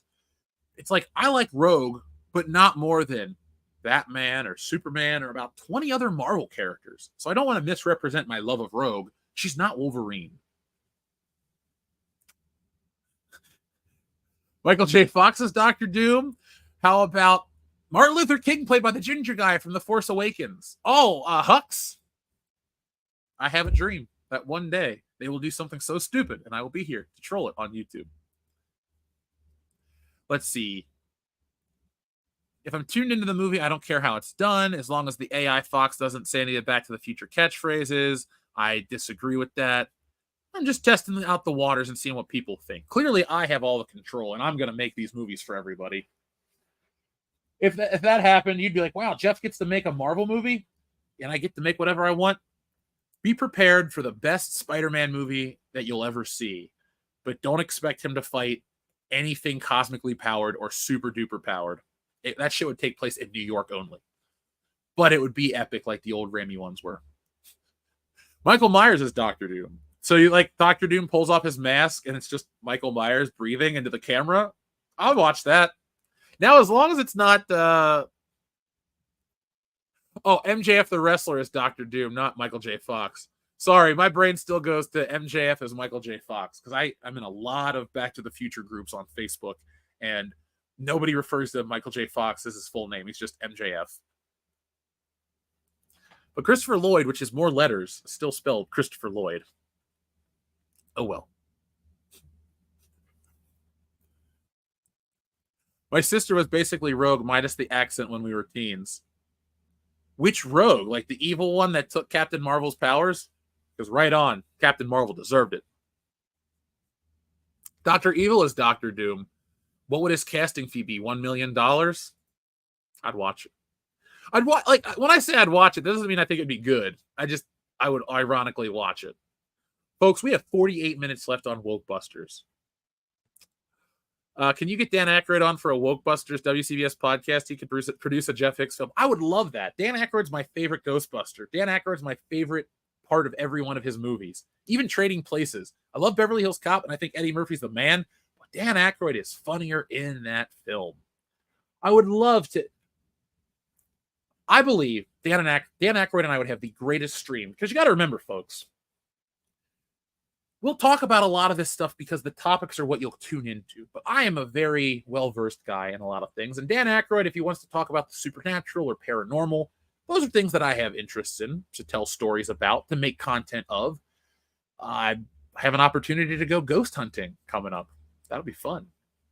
But Dan Aykroyd and I would have a lot of good topics because I would want to know about the creative stuff and how he did it and where he was. And I know enough about his career that it wouldn't be like, hey, let me ask you about Ghostbusters a bunch. Ghostbusters might be the thing I ask about the least. I know that movie. I studied that for this book. I'd want to know more about, Trading Places or Blues Brothers or scripts that you never got to see made into a film. That'd be fun. And I think Dan Aykroyd would be a terrible choice to cast or to be a Wokebusters producer because I think he would be too much into the Ghostbusters element and not get what it's actually about. But I do like Dan Aykroyd. I think he's great. Drew, I do think he's still Iron Man. Let's see, Christian Bale is Doctor Doom because in Love and Thunder, you couldn't really tell it was him. Why not? Christian Bale's pretty cool. Also, I hate Thor Love and Thunder, so I try to act like it doesn't exist. In my mind, Thor Love and Thunder is just not a movie that I focus on at all. Oh, yeah, I'd ask him how it was to work with John Candy as well. Ask Dan Aykroyd how it was hanging with Digital Underground. Yeah, I would. I used to think, they made an article of this, and so I stopped talking about it, but for about 15 years, I used to make this joke, like, why is Dan Aykroyd in the We Are the World music video? And everybody would be like, what? And so I'd find it on YouTube and I'd be like, why is Dan Aykroyd in this? And they would always chuckle and laugh. Now we know it's because, you know, Blues Brothers and other stuff like that. But he's so out of place in that. Even in this picture, he's Iron Man. I wonder how much money he got paid for this. I'd like to know. Was it a cool billion this time?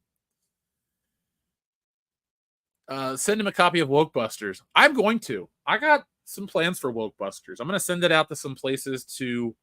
You got to remember, folks, these books take on a life after this. Like Stealing Solo did. It was great. And I'm very happy for that. And so I'm going to send out Wokebusters. It's full of a lot of really good ideas that I'm proud of. And I do want people to spread the word about this book, especially when it comes out. Method Man is John Stewart Green Lantern. Only if Red Man plays Guy Gardner. Dan Aykroyd used to hang out with a lot of rappers back in the day. I wonder how hood Dan Aykroyd truly is. From the streets of Canada. Here he comes. Dan Aykroyd. Dropping beats. He's Daniac. He's a Daniac. That's his nickname.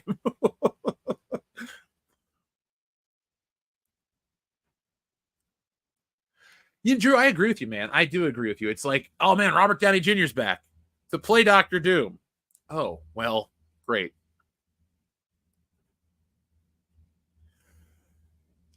Caffeinated Wolf, my co-host, says, I guess that's why Robert Downey Jr. is Doom in this new Avengers film, and that Feige knows what he's getting older. He knows that he's getting older, and they'll likely be planning on a soft reboot of the characters, like with Iron Man and Cap. Yeah, I don't want a soft reboot. If we're gonna get this, we got. I'm guessing, man. We'll talk about this more on Tuesday. I'm guessing, and I'd put a couple bucks into this, that it's an alternate reality Tony Stark. And then we're going to eventually get regular Iron Man Tony Stark in the next movie. And if you recast Iron Man, but you have Robert Downey Jr. still in the movie, I think everyone's just going to be holding that up to the mirror. Like, hey, guys, we have Iron Man, but we don't have Iron Man anymore. D-Ack drinking gin and juice at the barbecue. So he is a member of the family. Okay. Dan Aykroyd's blacker than I am. I'm just putting that out there. It'd be hard not to pay attention to the man behind the curtain there, Drew. So, folks, hit that thumbs up button again to let YouTube know that you enjoyed this content. We have more people rolling in all the time. We will be on the air to close out Wokebusters. We have 43 minutes left. We've hit our goal, but I'm trying to see how far we can take it. We need an additional $747 to hit that 13,000. I didn't realize we were going to hit 12. So thank you to everybody who made it happen. You can go to wokebusterscomic.com right now to get yourselves a copy of the book, and then it'll be off to the races. As soon as the funds are released, in 21 days, I will have that book sent off to the printer, and I will keep you guys updated all the time. It's going to be very boring updates of, hey, friends, it's at the printer. Hey, folks, just a reminder, it's still at the printer. Hey, folks, it's being shipped. Hey, folks, it's arrived. Hey, folks, it's on its way. Check your mailboxes. And we'll do streams and all that stuff to keep everybody updated, because everybody seems to have a lot of fun with that. I think the most fun is making the comic, but that's just me. Then there's the promoting it like this, and it's been pretty fun. We had a creative idea that went a little too creative. I did a whole, like, one of the villains of this book is called ICUP, Initiative Cleanup Portland, and I did an advertisement like they were real. And people thought it was like some weird cult email, and they unsubscribed and they thought it was spam. And I'm like, oh, they didn't realize it was an ad for Wokebusters. So I was like, I need to pull that back because I don't want people to think I'm making some weird stuff like that. Jim Sterling and the Mankini, keep an eye out. I will be letting you guys know about how I'm going to fix that situation relatively soon. So do not worry. I will be taking care of everybody. It's time to start swapping Tony Stark heads on figures, says Brian. Yep. I only have one Robert Downey Jr. Iron Man figure back on the shelf. And it's from that scene or not that scene, it's the Endgame one. No, Infinity War, excuse me. Because I also have Thanos and Doctor Strange. It was a 3-pack I got real cheap at Target. Target to the layperson. But overall, I only own like Mark 20 something Iron Man, Silver Centurion, Classic Iron Man, Extremis Iron Man, and that movie Iron Man.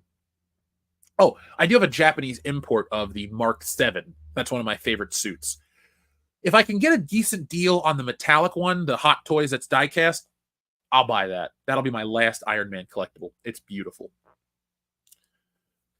Jettison Guy, thank you so much. Folks, it feels great to pass the goal, but stuff like this feels great as well. It's an achievement that I couldn't have done without you. I don't want to stand up here and sound egotistical because that's not me. I understand how the channel works. I understand how everything lines up. And I just want to tell you guys, I'm always grateful and I'm always thankful. And I'm always working to improve your experience here on the channel. So thank you for all the years, all the time, all the input you've given us here on the channel. And I want to let you guys know that, well, the best is yet to come. I feel invigorated. I feel excited again. I feel like a weight has been lifted off my shoulders. Dr. Doom Ollie's edition. Yeah, this... Now, before anybody says all these toys are going to end up at Ollie's, let's see. You know what? They will. Because the number one problem that gets this shit at Ollie's is overhyping yourself. Getting high on your own supply, metaphorically speaking. You know, the suits at Lucasfilm. Indiana Jones is back. It's going to make $1 billion. Let's make sure we got an action figure out there for everybody. And now it's on clearance in a year. That's a new lap record for... Well, no, it's not. Because they had shit on clearance for Solo before the movie came out. I made videos of it. But I will see these things in Ollie's in the future. We'll be doing stuff in the future at Ollie's too. Don't worry. I've contacted them about some stuff as well. But folks, tell me what you think of this news about the Fantastic Four as well, among other things in the MCU. Now, let me check our MCU list or our Comic-Con list. Now, we've talked about everything Marvel related real fast. Let's see. Gen V Season 2, I don't think anybody's going to watch that. I'll be guilty, though, because I keep Amazon Prime. I know people out there are like, you got to send a message to these companies. I send a message to these companies, meaning I buy business stuff for the channel, and Amazon Prime is free shipping. So I'm not going to stick it to the man by cutting myself off and paying more for shipping. Prime is just a free bonus for me. That being said, I will watch The Boys spinoff with Soldier Boy. It could be interesting. There's a new Doctor Who spinoff. I'm not going to watch it. The Walking Dead Dead City Season 2 is coming. I didn't realize there's Dead City Season 1. The Creature Commandos got the trailer, which I'll have to check out. And Daryl Dixon has a third season, this time in Spain. And then there's a Season 2 trailer. I didn't even know there was a Season 1 out. I heard these shows were coming. I missed them. Anybody else off the Walking Dead train? I don't like The Walking Dead at all. Dare I say, I hated that crap. The book was great. The show started out great. And then, man, did they stretch that shit out at the prison. And I was so tired of it. Jettison Guy, Wokebusters has hit 88 miles per hour. Now we're going to take it to the next level. We're going to take it on a journey through time and space. The limit, nothing. God, I'm excited. I'm excited. That's all. That's all I can say. Thank you, guys.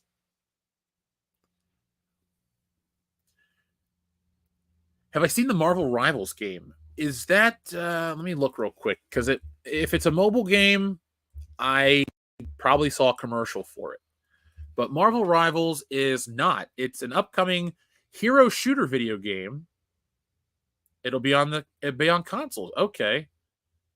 Closed beta, maybe, let's see what it is. It's on Steam. So I'm looking at a trailer for it right now, folks. You're watching a live reaction of the Marvel trailer. Marvel games. Okay, that looks pretty cool. And I can't share this with you, obviously, for copyright reasons, but I'll be back talking in just a moment. NetEase Games. And this looks like, okay. They're flying through the city. The city looks nice. It's got that weird frame rate. Those are Doombots. Wait, is that supposed to be a Spider-Man robot? It is a Spider-Man robot. And he's teaming up with Rocket Raccoon. Let's see some gameplay. Can we see some gameplay? Design-wise, it's a little different than what I expect, but it's a shooter. I like shooting games. As long as I don't have to play as that girl in the mech suit the whole time, that'll be cool. Okay, here's gameplay of it. Oh, the traditional heroes are in the game.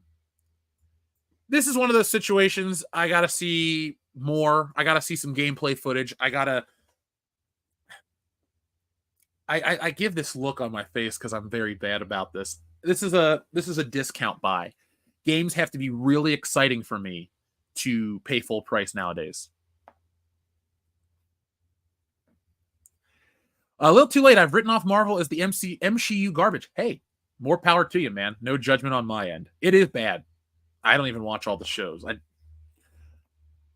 gotta suffer through it for the channel because it helps, but I really don't enjoy watching him at all. Let's get a little more light in here, shall we?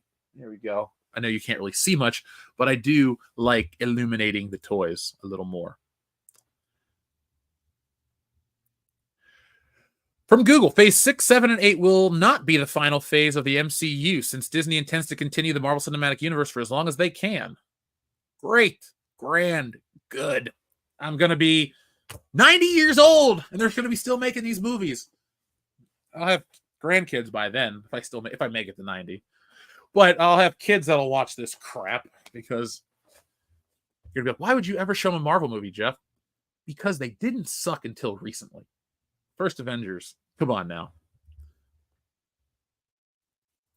Legion, it's kind of weird. It's kind of weird. I'm not feeling it as well either myself.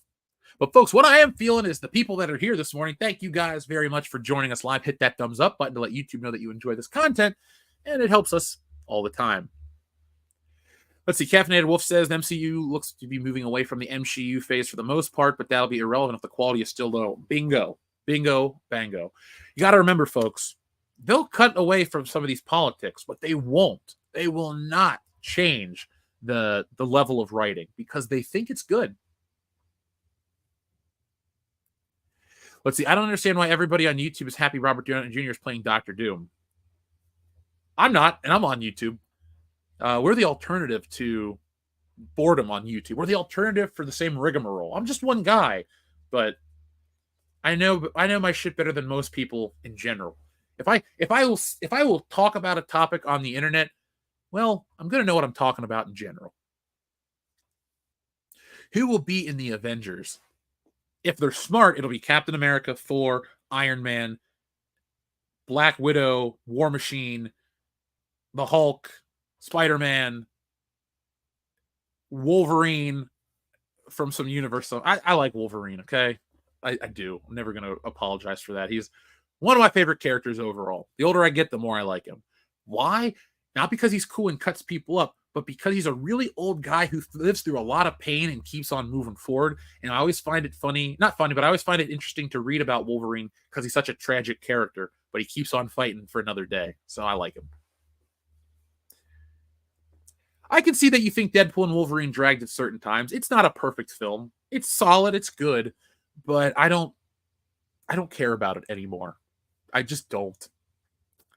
Is the DEI money very juicy? I feel like it's got to be behind the scenes that we don't know about because it sure as hell ain't making money on the front end of this shit.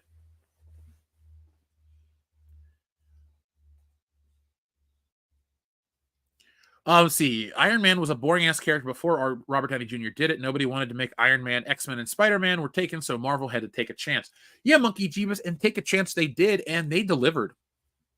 Just because I don't like the current era of this stuff doesn't take away from the good stuff that we got years ago. I find myself not as willing to go back and watch it, but when I do find a reason to turn it on, and I do, I'm happy. I go, oh, this is pretty good. This is pretty good. So, folks, we still have a little while till Wokebusters closes. Where are we at right now? We have 32 minutes to go. Again, folks, we have passed our goal. We keep moving forward. I'd like to thank everybody who's made that book a possibility. I told you the timeline. We're going to keep things rolling. And I'm going to keep on creating for you guys because you're supporting us. So we will have more comics. We will have more videos. We will have more stuff coming your way all the time. We are the epitome of pop culture, and the mainstream stuff just isn't too good.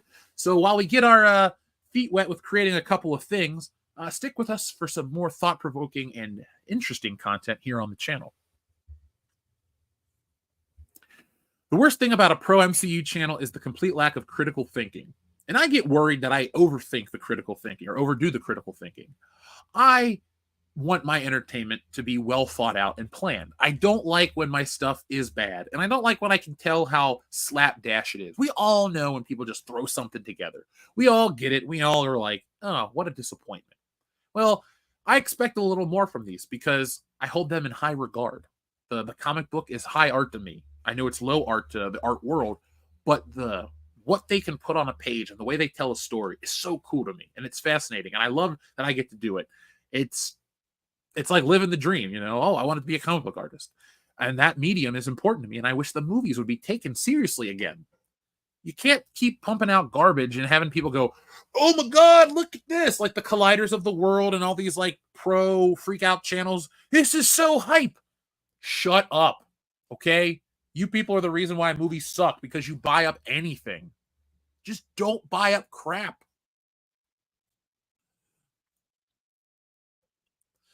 DEI is deep state money. What is DEI money? Corporate expenditure, government slush. Please elaborate on this DEI money. I'd like to know more myself. They ruined Kang, now on to Doom. Now, did they really ruin Kang, or did Kang's real life situation change all of that? Because I'd like to think that was their plan, and I was on board with Kang. He was fun. The press always overdoes it and praises an actor that doesn't deserve it. Like, oh, Jonathan Majors is a game changer. He's this, he's that. He was good as Kang. I liked him, but he wasn't like Tom Hiddleston as Loki good. He wasn't Josh Brolin Thanos epic. He just did some weird shit and walked around and spoke softly. Like, critics are very easily impressed. I think we all know the real reason why he got so much praise, but if I won't say it, who will?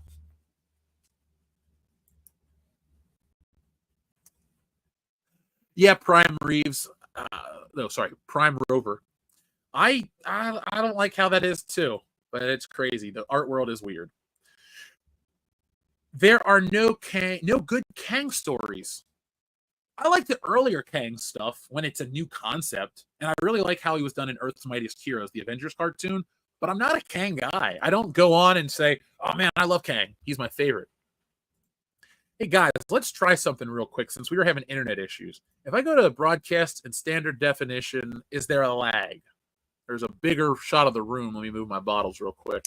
But does this look better this way?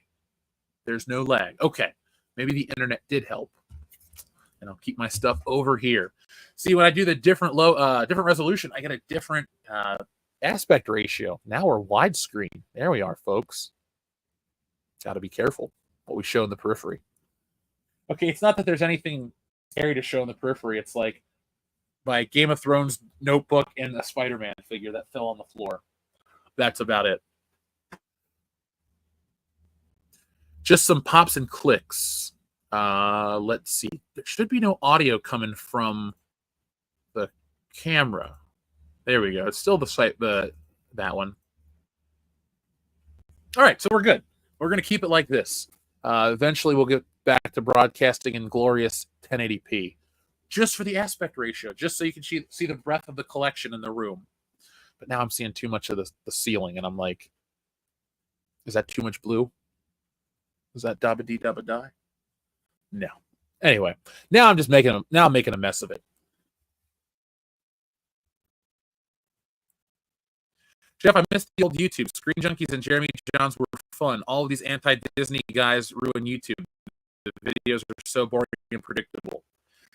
Yeah, and I try not to be that. Our audience has certain expectations and certain things that we need to make to get people going, but I like to think at least I have more reasons why I'm dissatisfied with this stuff.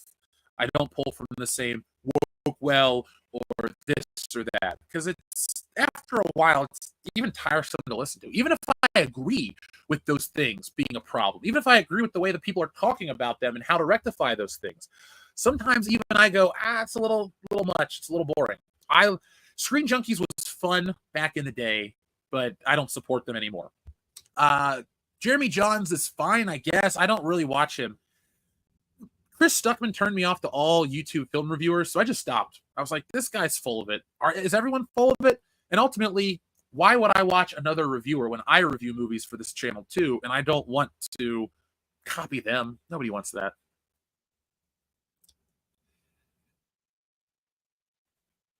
Without saying Sydney Sweeney, who I cast as the Black Cat. Oh, man. Who looks the part? Who looks the part? Because she's supposed to look like that. And also, too, I don't think Sydney Sweeney would be the right face for it. She's very pretty. But Black Cat should look a little different. I'd have to check out like who's stacked like that. Alexandra Daddario is Black Cat. I would watch that in a heartbeat. Sign me up, man. Sign me up for that. There we go. I'm just like, now we're showing the floor. Nobody wants to see the floor. You can see that light now. Stuckman got worse. Did he? I just stopped watching him. So I don't know exactly how much worse you can get. We'll share that again, shall we? We like it that way, or do we like it the other way? So, folks, we only have a few more minutes left until we close out this book, and well, it's a victory for all, so thank you very much to every backer, everyone out there who's made Wokebusters possible. I just want to, again, reiterate that. It's so fun to close out something like this. It's exciting. It's great to know how many people out there like the book and want the book and will get the book. Oh, it's a journey for myself, too, but thanks for joining me on it. Yeah, I agree, Donut Lord. That's why I'm working to do more stuff. But there are a couple good questions to ask about Marvel right now. Oh, Adam Wofford, that makes me sad to hear that about Chris Stuckman. He got worse after he made his movie. He got more stuck up and started to suck up to the studios. Now, folks, I got a question for you, and I pointed to myself when I did like this. Did I start sucking up to Disney when I made Stealing Solo? No. I'm just myself, and I'm always going to be myself. So don't worry. You're not going to go, oh, man, Stealing Solo 2 made $2 million. Did Jeff go corporate? No, Jeff hustled and made that happen. So now it's, what do you do next? My own projects, my own things. Yeah, let's say, hypothetically, we never touched Disney and Star Wars again, which I'd love to never have to touch. What stuff that is trending or popular do you think we should cover here on the channel? Because I can't say, let's start talking about the minutia of Gundam robots. We would like people to watch the channel, after all. Anya Taylor-Joy is Black Cat. Your mileage may vary. She looks kind of weird to me. What is the first tier on the Wokebusters Kickstarter Renaissance Founder? So what I'm going to do is I'm building a Renaissance comic site, and I'm going to build a little founder section, and your name will just be there as a founder on the website. There's a couple people there, and there'll be ways that you can support and be a founder in the future. But basically, that's just a way to support and just get kind of a thank you on our website. It'll literally just be a little tab that'll say founders, and it'll go, these fine individuals founded Renaissance Comics and helped support independent art reach a new level. And it's just going to be like, boom. That's it. It's just a way of saying thanks, and it's just something fun that some people might want to be involved with. Some people might want to support the dream, but not necessarily need a copy of a book. So it's just an option like that.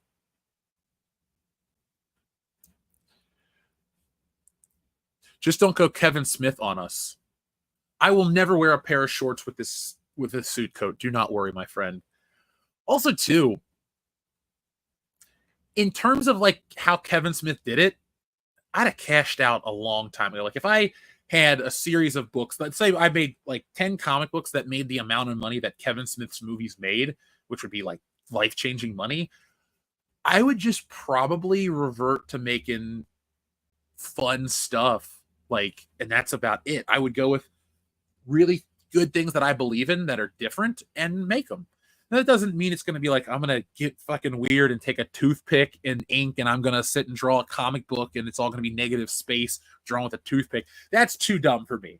I'm talking like maybe really hone the craft and learn how to do like a 60s Marvel style and do a universe of books that look like they take place in the 60s. But it's got more modern technology, but some of that 60s fun. Yes, Renaissance Comics is the name of the comic brand because I'm the Renaissance man. I write, I draw, I do it all. I literally, like, I could even color the books in a certain way and letter them in a certain way. I know how to do all those tasks because I've had to learn how to do that stuff. That's what you get when you back me. You're getting literally something that I believe is as good as anything else, but made by a guy. Now, with Wokebusters and Stealing Solo, I did hire out the color because why? I still drew and wrote the thing.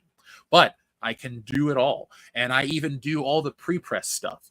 The stuff where it's, you know, we put it in the file. We got to make sure, you know, the bleed's right. I went to extra great lengths with Wokebusters because, and this is just a technical thing, but with Stealing Solo, I wanted to have the layout be funny and, you know, look a certain way. It was my first book. But with Wokebusters, I went out of my way to make sure, like, with every page, I got the bleeds perfect. So when we cut off stuff, we still have these big epic panels. A lot of the double page, like, I've never done a double page spread in print, but I made sure I did it the right way. And I did because I know what I'm doing. But I went ahead and did all that extra crap, and I was having so much fun with that. Ask EVS for a deal on a cover. That would be cool. That his work is, you know, renowned, and you've heard me talk about his work for years because that's how we got introduced on the platform. And so, yeah, that'd be cool. You know, you pay for that. You pay for that talent, but you also get the reward from it too. I'll tell you this, though. I'm really going to do what we need to do with the channel and hustle. And I'd like to hire, like, Dave Dorman for a Stealing Solo 2 cover. I don't care the price. I don't care. It's like, can you imagine that guy doing a Stealing Solo cover? Maybe it'll be for the final edition. I think that'd be it'd be a good business move. I thought thematically it'd be cool to just have me do all the regular ones and then have him come out and close the book out with like a deluxe one with everything in it. But it might be cool to get him to do multiple covers. Well, thank you, Avocado Molotov. I, too, am disinterested in mainstream stuff.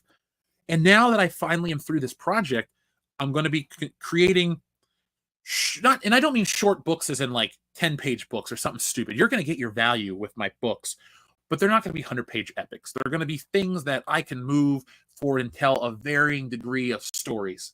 I got this genre I'm creating. I also have this superhero that I'm creating. And you guys are helping make that possible. And I take it upon myself to make these things the best I can. And it's a personal pride. It's something I've always wanted to do. I didn't betray EVS like everyone else because he's been cool to me too. You know, I believe in treating people the way they treat you. You know, we're not on the same level in the artistic field because I don't have all those decades in. Let's be honest, he's been working as a pro almost as long as I've been alive. But there's been that professional respect on the YouTube platform, and, you know, it's cool. You know, if you remove everybody's opinions on stuff, just look at it from my point of view. A comic artist you liked as a kid and you had a show together and streamed together and was a part of stuff. That's cool for me. That's like, you know, some up-and-coming guy in pro wrestling a veteran.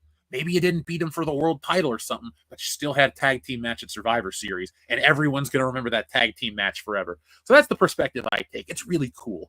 That'd be like, you know, some of these other legendary guys, to get them on streams, to talk about stuff with them, to just get to learn about their process and who they are. Because I understand that these things are work. These are jobs. Like, you know, it's a little different if you guys were to run into me, let's say at like a theme park, you're like, oh, tell me about Wokebusters, this and that, because I'm newer into it. But, you know, sometimes if you talk to a veteran and they don't seem as, like, excited about this one thing, you got to remember, too, they've done this for 30 years. They've drawn hundreds, thousands of pages at this point. It's, you know, it's work. It's a craftsman's job. It's like, you know, I am the world's greatest blank, and this is my rate. Oh, okay, cool. You know, but a lot of comic book guys don't treat it as high art. They treat it as a job. And, you know, that's cool stuff that I think about. I have tried Donut Lord. I don't think that's possible to have happen, but I have tried multiple times, and I will remain neutral towards everybody because, well, my mom raised me a certain way.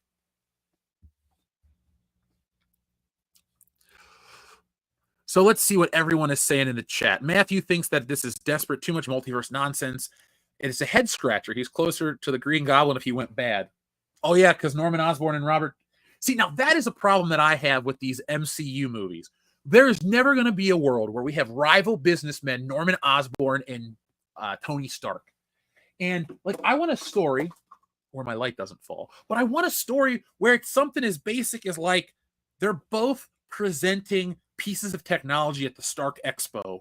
And all of a sudden you find out like one of these villains from Stark's past comes back and rips everybody off. And it's like this, you're trying to figure out Norman Osborn is like the, the Machiavelli behind the scenes type of thing. And then we just, we go from a story like that. It doesn't need to be the world is ending. It's just like, oh man, Norman Osborn and his corporate espionage, he's trying to steal from Stark, but he's also, maybe he's on the edge, kind of like Justin Hammer. And we watch, this is when Norman Osborn has his amnesia or something, and he's not Green Goblin 2.0.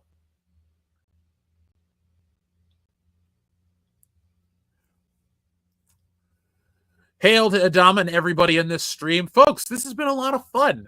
It's great that you guys have been joining me for all these extra streams and these extra shows. I was doing it to move the needle for Wokebusters. It clearly worked. And now I'm going to restructure stuff and do more of these with you guys. If you want weekend streams or daytime streams or nighttime streams, more of us, let us know. The WCBS crew aims to please. And we have pretty decent aim, if I do say so myself. So now we are in the final minutes of Wokebusters. Oh man, I can't believe it's been 2 months, to be perfectly honest. This has been the longest 60 days and the fastest 60 days of my entire life. We have 14 minutes left. Will you get in and under the wire, folks? You may. You have your chance. We have multiple covers. Each book will feature all the fun artwork you see. So if you're like, man, I really love that painting, that's in your copy of Wokebusters. Don't worry. It's just not a cover. I'm saving some good things for another life for Wokebusters. Wokebusters can come back again in the future, maybe one day. I did tell you a complete story. I didn't leave it open-ended at all. I didn't dangle the something in front of you. There's no carrot to dangle. But I'll tell you, the Wokebusters can return. And when the world needs them, they will. But their inaugural adventure was a huge undertaking for me. I went through a lot to get through this book. And you know what? The journey's over, and I'm very happy. Sometimes they say in life, it's not about the destination, but the journey. I'm sure that's true for a lot of things. I'm glad we're at the destination in this one. It's not the book. It's just, it's culmination of so much stuff, and we did it. So thank you, folks. That's all I can keep saying. Yeah, it's not a slack, man. It's 100 pages of story, like flat story, like from page one to literally page one is a splash page that you've seen in the animation, and then page 100 is stuff that I'm not going to tell you because my stories are very much like a stand-up comedy routine where they're funny, and then they end. We don't have long resolutions or, man, like Alien. Alien's great. They escape the planet, they get back on the ship, they go into cryo freeze, and it ends. Alien, the first one, Ripley sucks the thing out of the ship and she goes off, back to sleep and home. Wokebusters, epic stuff happens. We fight the monster, we go. I don't want to give you guys the last thing I want to do is be like, man, this story was awesome. And it's still going on and I'm not laughing anymore. No. There was an alternate ending for the book. I could put it in there as a page of text. Would you guys ever want that? Like, the book's done. I can always just put this one little thing in there. Maybe I will let you guys read the alternate ending. That might be fun. There's a deleted scene from Wokebusters and an alternate ending that I think I'll put as text because I think you guys would appreciate that.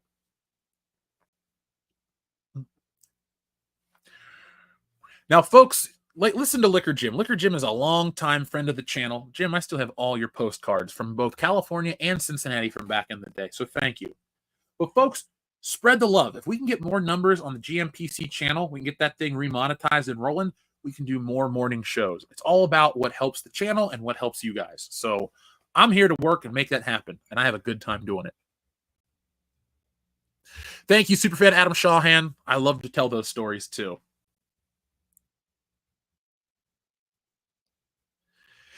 Thanks. We never got to get the three kings of Marvel, Namor, Black Panther, and Doctor Doom. Marvel Studios sucks. They're late to the party, man. I'm looking forward to other movies more so than this, but I am looking forward to the content to make. See, folks, I do think there's an interesting way to take it. And I'm going to show you guys this week. Click on all of our videos. We are going to talk about some of this Marvel stuff, but we're going to have a more thought out discussion about that and move into some of our new series. I'm looking forward to presenting the one where I go all over. You want to see Kraven the Hunter fighting Black Panther? I'd watch that. Jeff, I watched the first 3 Ninja movies on Saturday, and it's the international version. It has extended fight scenes. The basketball game ends differently, and there's another scene after the credits. I've never even heard of an international cut of 3 Ninjas. My favorite part of all the 3 Ninjas movies are when the 3 guys break into the house. It's like Home Alone. Little dudes, we're not going to hurt you. Like, I love that. That is awesome to me. Folks, we are in the final 10 minutes of Wokebusters. The link is in the description below. If you've been on the fence, now is the time to act because you only have a few moments to act. Here we go. I feel like I'm Luke Skywalker in the trench. Doom, doom, doom, doom, doom, doom. Here we go. So, folks, it feels exciting to bring this book to you. Yeah, I forgot the Kraven movie's coming out. Kraven the Hunter is one of my favorite Spidey villains. I love him. I think Kraven's Last Hunt is Spider-Man's greatest story ever put to print. But he should have stayed dead. Come on now. An epic self-removal like that, you can't remember what's going on. Let's see. I don't remember. Am I getting the physical? You mean copy of Wokebusters? Adam, I'll have to look a little later for you. I can look back and see what's up if you shoot me an email. But you will be getting, if you backed it on Indiegogo, you'll be getting your physical copies at the same time as everybody else. We now have more books. We're able to do more stuff. I'm able to take Wokebusters nationwide with the convention circuit. And I already have the standees and everything ready. So Wokebusters is a go. And now it's, it's time to celebrate, time to sell that book, move copies, treat it like the quality project that it is. And then, Big Stealing Solo 2 in the background and bring you guys that to get you through election season. Because Mark Hamill's going to say some stupid crap. And that is why I'm inspired to make that book. It's not a political response to Mark Hamill. It's, dude, shut up. Now it's time to make fun of you. Let's see. Yeah, the conventions are going to be so much fun. The convention scenes are already great. Now, if you were an Indiegogo guy, Prime Rover, everybody's getting your book signed, and I'll have an limited edition Wokebusters numbered seal. So your books will be the first edition like that, and you will be treated the way you should be, given something epic and excellent. Oh. I nerd out for the physical copies of the stuff. It's not about like, ooh, look at me. It's, hey, it's done. Now it's, in stone, essentially. It's on paper. It is weird after, some days I'm like, man, I got a lot of this shit laying around. And then other days I'm like, whoa, this is crazy. But it's cool. I know I sound redundant, but it's very cool, man. I got like a million stories to tell you guys. Thankfully, this platform gives me a space to tell them all. Now, let's see what else are we talking about for the last couple of minutes. Folks, we're in the final 8 minutes of this. Monkey Jeebus, that was my favorite joke of the movie. That was my favorite part. I audibly cheered. If you're not reading his comment, I won't let you know what's going on, but you'll have to figure it out. If you look away, you won't be spoiled. I was a kid when that movie came out, and it was a game changer, and I was always such a fan. I didn't even realize it was a comic book related thing. But then I never lost that love for the character. The later films in the series weren't good. Well, the final one wasn't very good. But I really did enjoy that franchise, and I still have a good feeling about it. And if they release like figures or a hot toy of that character, I'm there. I will spend $250 on this guy. Like, that character is a classic version. I think what I should do on my shelf is I should build the ultimate version of these characters. Not like, I don't do a team like, oh man, I need to get every X-Men or every this or that. But I wouldn't mind like building with like Tobey Maguire Spider-Man and this version of that character. Just so many different things.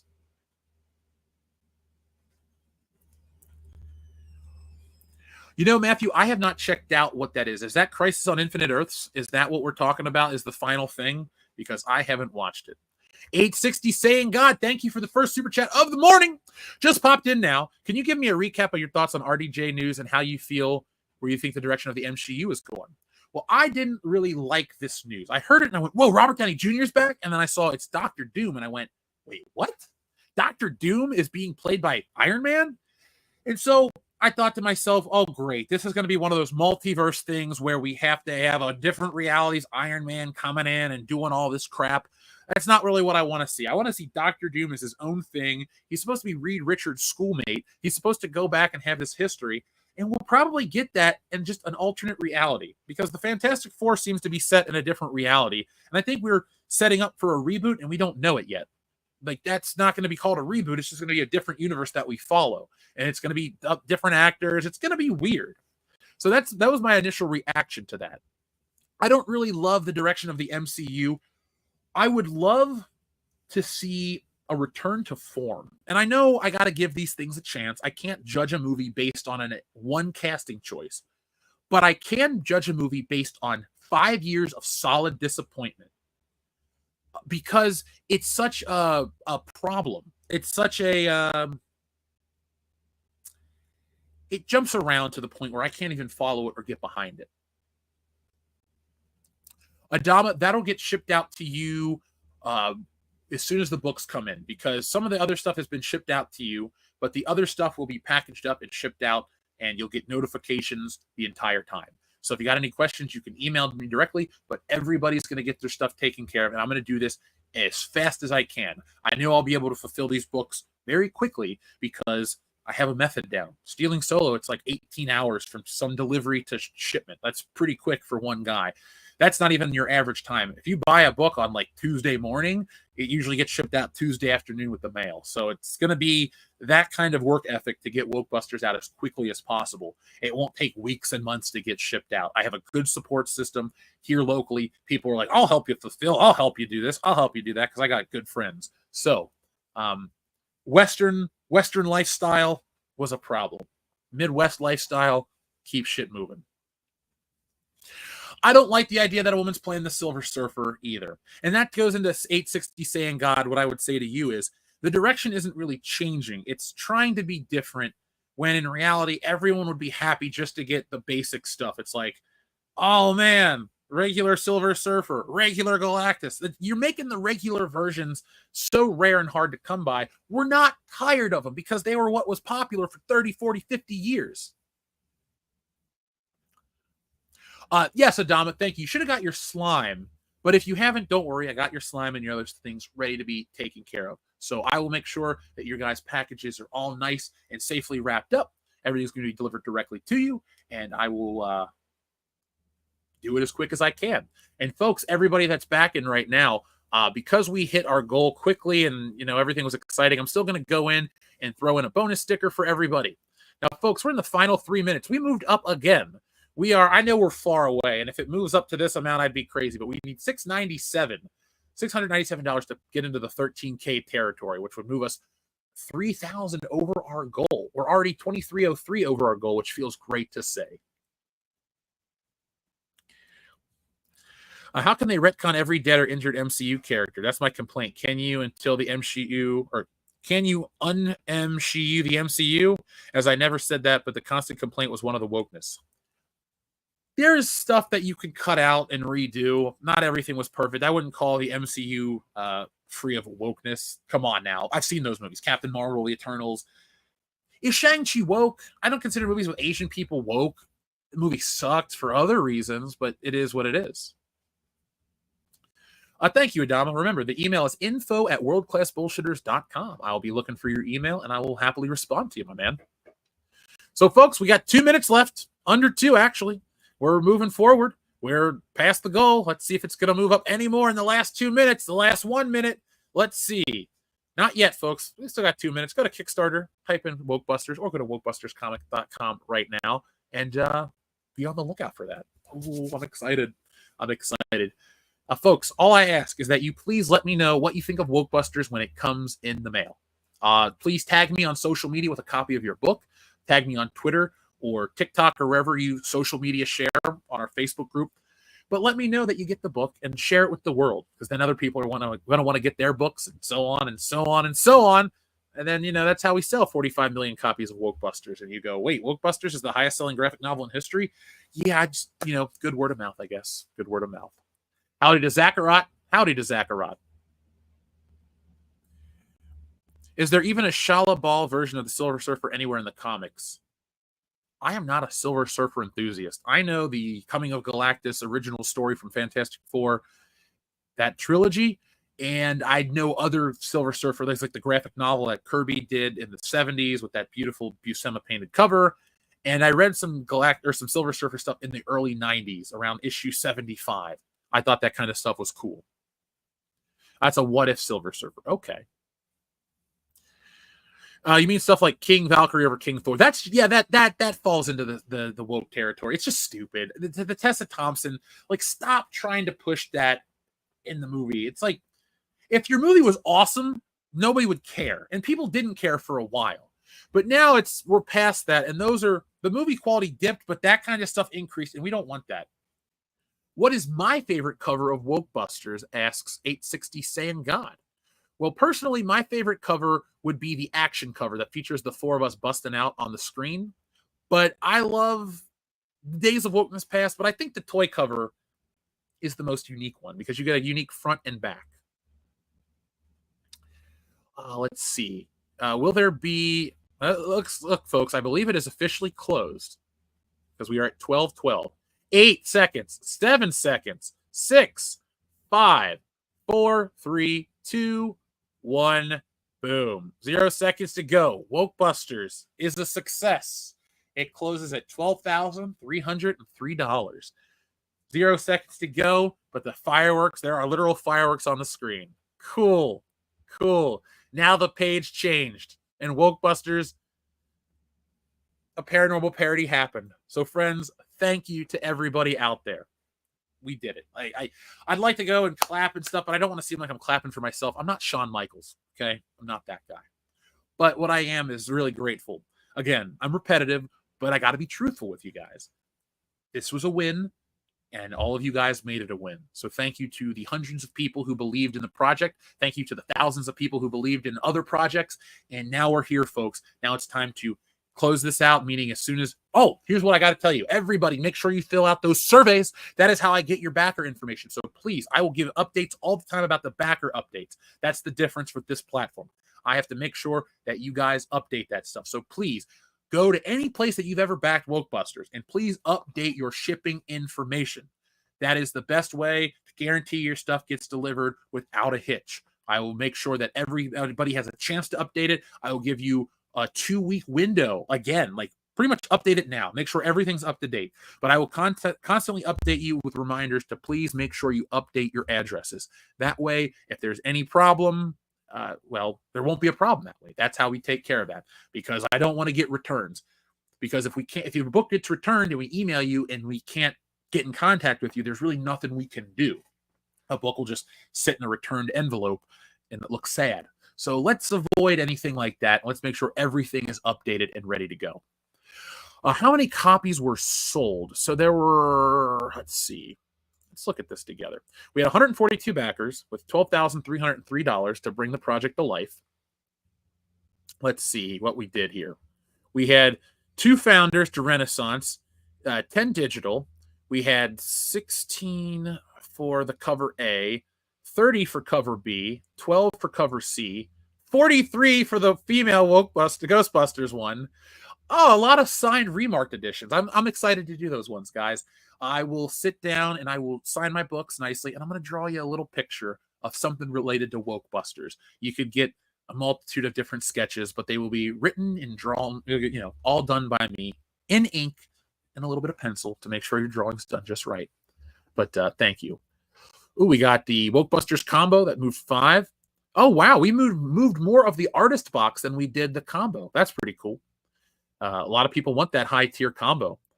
So, folks, Wokebusters has closed. Let me share this one last time before we move on. Thank you, Dr. Meatball. Thank you, Dr. Meatball. Thanks for being here all the time, friends. Let's see. New screen to share. So, this is what we got. That's my favorite cover, the action cover. I think it turned out great. I hired a guy named David Ocampo who does Marvel covers. He colored this. I work with high-end people, folks. That's how you make high-end projects. And this is also from my painter, Giovanna. She's great. I penciled this out, and then we had her paint that. So that's the back cover for a lot of editions. And this is the first appearance of the Outrage Monster. This is our college campus, and he breaks out. Here we are when we go down to the river where we find more of the story. I'm not going to spoil it for you just because the campaign closed. Don't worry. All the fun and thrills are still yet to come. The best part is yet to come for you guys. There's car chases. This is one of my favorite. I wanted to literally break the paneling. So we have the Wokebusters, Logic 1 flying through the sky. One creature's coming at us. The big blue monster, the stable Trickling Puff Man, breaks through the panel and punches it as we barely make it through. And then, we land and skid and skirt off. So, little fun breaking the rules of comic panels like that. Then we got us. This is us flying in on a Huya, coming in to do some stuff. And, I will tell you this is us flying off to the big epic battle. This is where, as they say in Bad Boys, shit gets real. So that's exciting. We got tons of bad guys, tons of big threats and challenges for the Wokebusters to face. There were the covers. There's the original. One more time for everybody. That's the image you guys like the most. I got a lot of pushback on social media from that one. I had some guy the other day, oh, I can't believe you're talking about this and that. I'm like, guys, it's just a funny cover for a book. And then they're like, well, I hope it passes, telling me they want it to fail. And, well, it succeeded. So I don't need to try to rub it in anybody's face. I'm the happiest guy in the room. Thank you, guys. So, folks, if there's anything else you want to say before we go, let me know. We're riding off into the sunset, Indiana Jones style. And there's that awesome toy cover. We even have our own Kenner logo, our own Toys R Us logo in the front. I have every base covered here. And there's the back with our action figures, the playset. Logic 1 is the name of the car. And here's the secret. If you want to know more about Wokebusters, this back cover tells you all kinds of things about the story. And it tells you about our personalities too. So Wokebusters is done, folks. Wokebusters has succeeded, and today is a great day. But I don't have too much time to relax. I got to get ready and hit the ground running to make WCBS hit 200K by the end of the year. I know it's a lot, but this channel's worth it. I'm going to make it happen. So, folks, thank you. Thank you. Yes, Days of Future Past. That was the inspiration. Big Nick looks badass. Dude, it's not about my own character because I feel weird. Like, I don't put me in these books for an ego thing. The reason we're in Wokebusters is because one of the messages of the story works better if it goes to show you that the characters could be anybody and look any way. Well, why not us? We're accidentally diverse. It's not about, look at how diverse we are. It's, oh, wait, we kind of fit the role of this joke I'm trying to tell. Let's do it. But Kendo and Nick and Dion all have great hero moments. I have cool moments too. I'm not going to act like I wrote myself as the lame guy. But I can't wait for you guys to read it. I can't wait, man. And if there could be more, there could be more. It should be Grace Randolph, not a poo emoji. It ties into the story. You'll understand why we use that logo. And at the end of the day, it's also a very evocative logo. It gets people, provocative logo. It gets people talking. It gets people wondering what's up. And that is the greatest asset of Wokebusters in public. Everybody knows what that emoji is. They never thought to put it together like this. I did it years ago. And now that story kind of represents, that logo represents the state of society we're in. There's also a little, version in the book, but, it's not that important. They ruined Ghostbusters with Frozen Empire. It was the last Jedi for the franchise. I didn't really like Ghostbusters Frozen Empire, but I hated the 2016 one. If I'm going to rank it, it goes Ghostbusters 1, 2, Afterlife, Frozen Empire, and 2016 is somewhere. It's just a bad film. So, friends, I guess it's time to get going. I guess it's time to go have my celebratory breakfast and go on and get ready for the day. Good Morning Pop Culture is not dead. Let me get to work this afternoon to get videos ready because we have to have videos. What happens is when we do too many live streams, the subscriber count slides. I can't keep having that slide. I got to be consistently with the videos. So let me get a good cycle going, a good workflow today. I'm going to try to bring you back Good Morning Pop Culture in the morning. That being said, there really isn't going to be a lot to cover from Comic-Con. So just be on there's a 50-50 chance it could happen. I don't want to leave people hanging. I don't want you to think that Good Morning Pop Culture is over because Wokebusters is over. But like I said, folks, it always works to be fully transparent with you guys. What is... Oh, okay. What is that gray thing on the camera? I don't know. Oh, wait, that's this box. That's what's up here. Okay, that's this box. So, folks, friends, thank you to everybody. Again, I just want to tell you from the bottom of my heart how much I appreciate you guys for everything, but helping us make Wokebusters cross its goal. Yeah, it's a victory for WCBS. We ain't down, we ain't out. We're reinvigorated, and I'm ready to start the race. Off with the race. Yeah, there we go. 10% chance of happening. Look, folks. Oh, 860 saying God, thank you for your super chat. I do button requests in the morning podcast. I'll take Make My Day if you can play that one. It goes, say his name and he appears. Oh, you want that one? Oh, yeah.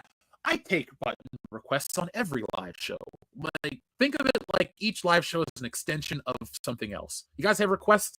Send them in. I love the button requests because sometimes I get to say his name and he appears. I believe in Joe Hendry. I do clap every time. Every time. See, I didn't get into Joe Hendry stuff because it's ironic on the internet. We went to a TNA taping about a month ago. I won free tickets, and we walked into the show, and we were having a good time. And then Joe Hendry came out, and I was like, what is this? And admittedly, I was like, JH, those are good initials, so I'm cool with the Joe Hendry t-shirts. But he had his own song that he wrote. Joe Hendry is like me, where he wants to do this thing, and he does it all himself. It's like, I wrote the music, I did this. I'm like, I respect that out of Joe Hendry. So, thank you. Caffeinated Wolf, I want to thank you, too. Guys, you got to remember something. We all help each other out in certain ways, and I want to thank Caffeinated Wolf. Caffeinated Wolf went out of his way to retweet everything for Wokebusters. I knew that I wasn't doing it alone. If I had a retweet, I knew it was from Caffeinated Wolf, the first person. So, Andrew, I want to thank you, my friend. You're a great co-host, good friend, all those wonderful things, and I appreciate the support and all the help you gave me. I pay attention to what everybody does, how people are, and I'm grateful for that. So, guys, I'm going to go. I'm going to celebrate. I'm going to be back very soon with new content tomorrow for sure. But until then, folks, I got a couple requests. Be smart, be safe, be cool, but always be excellent to each other. And one last thing, Wokebusters did it!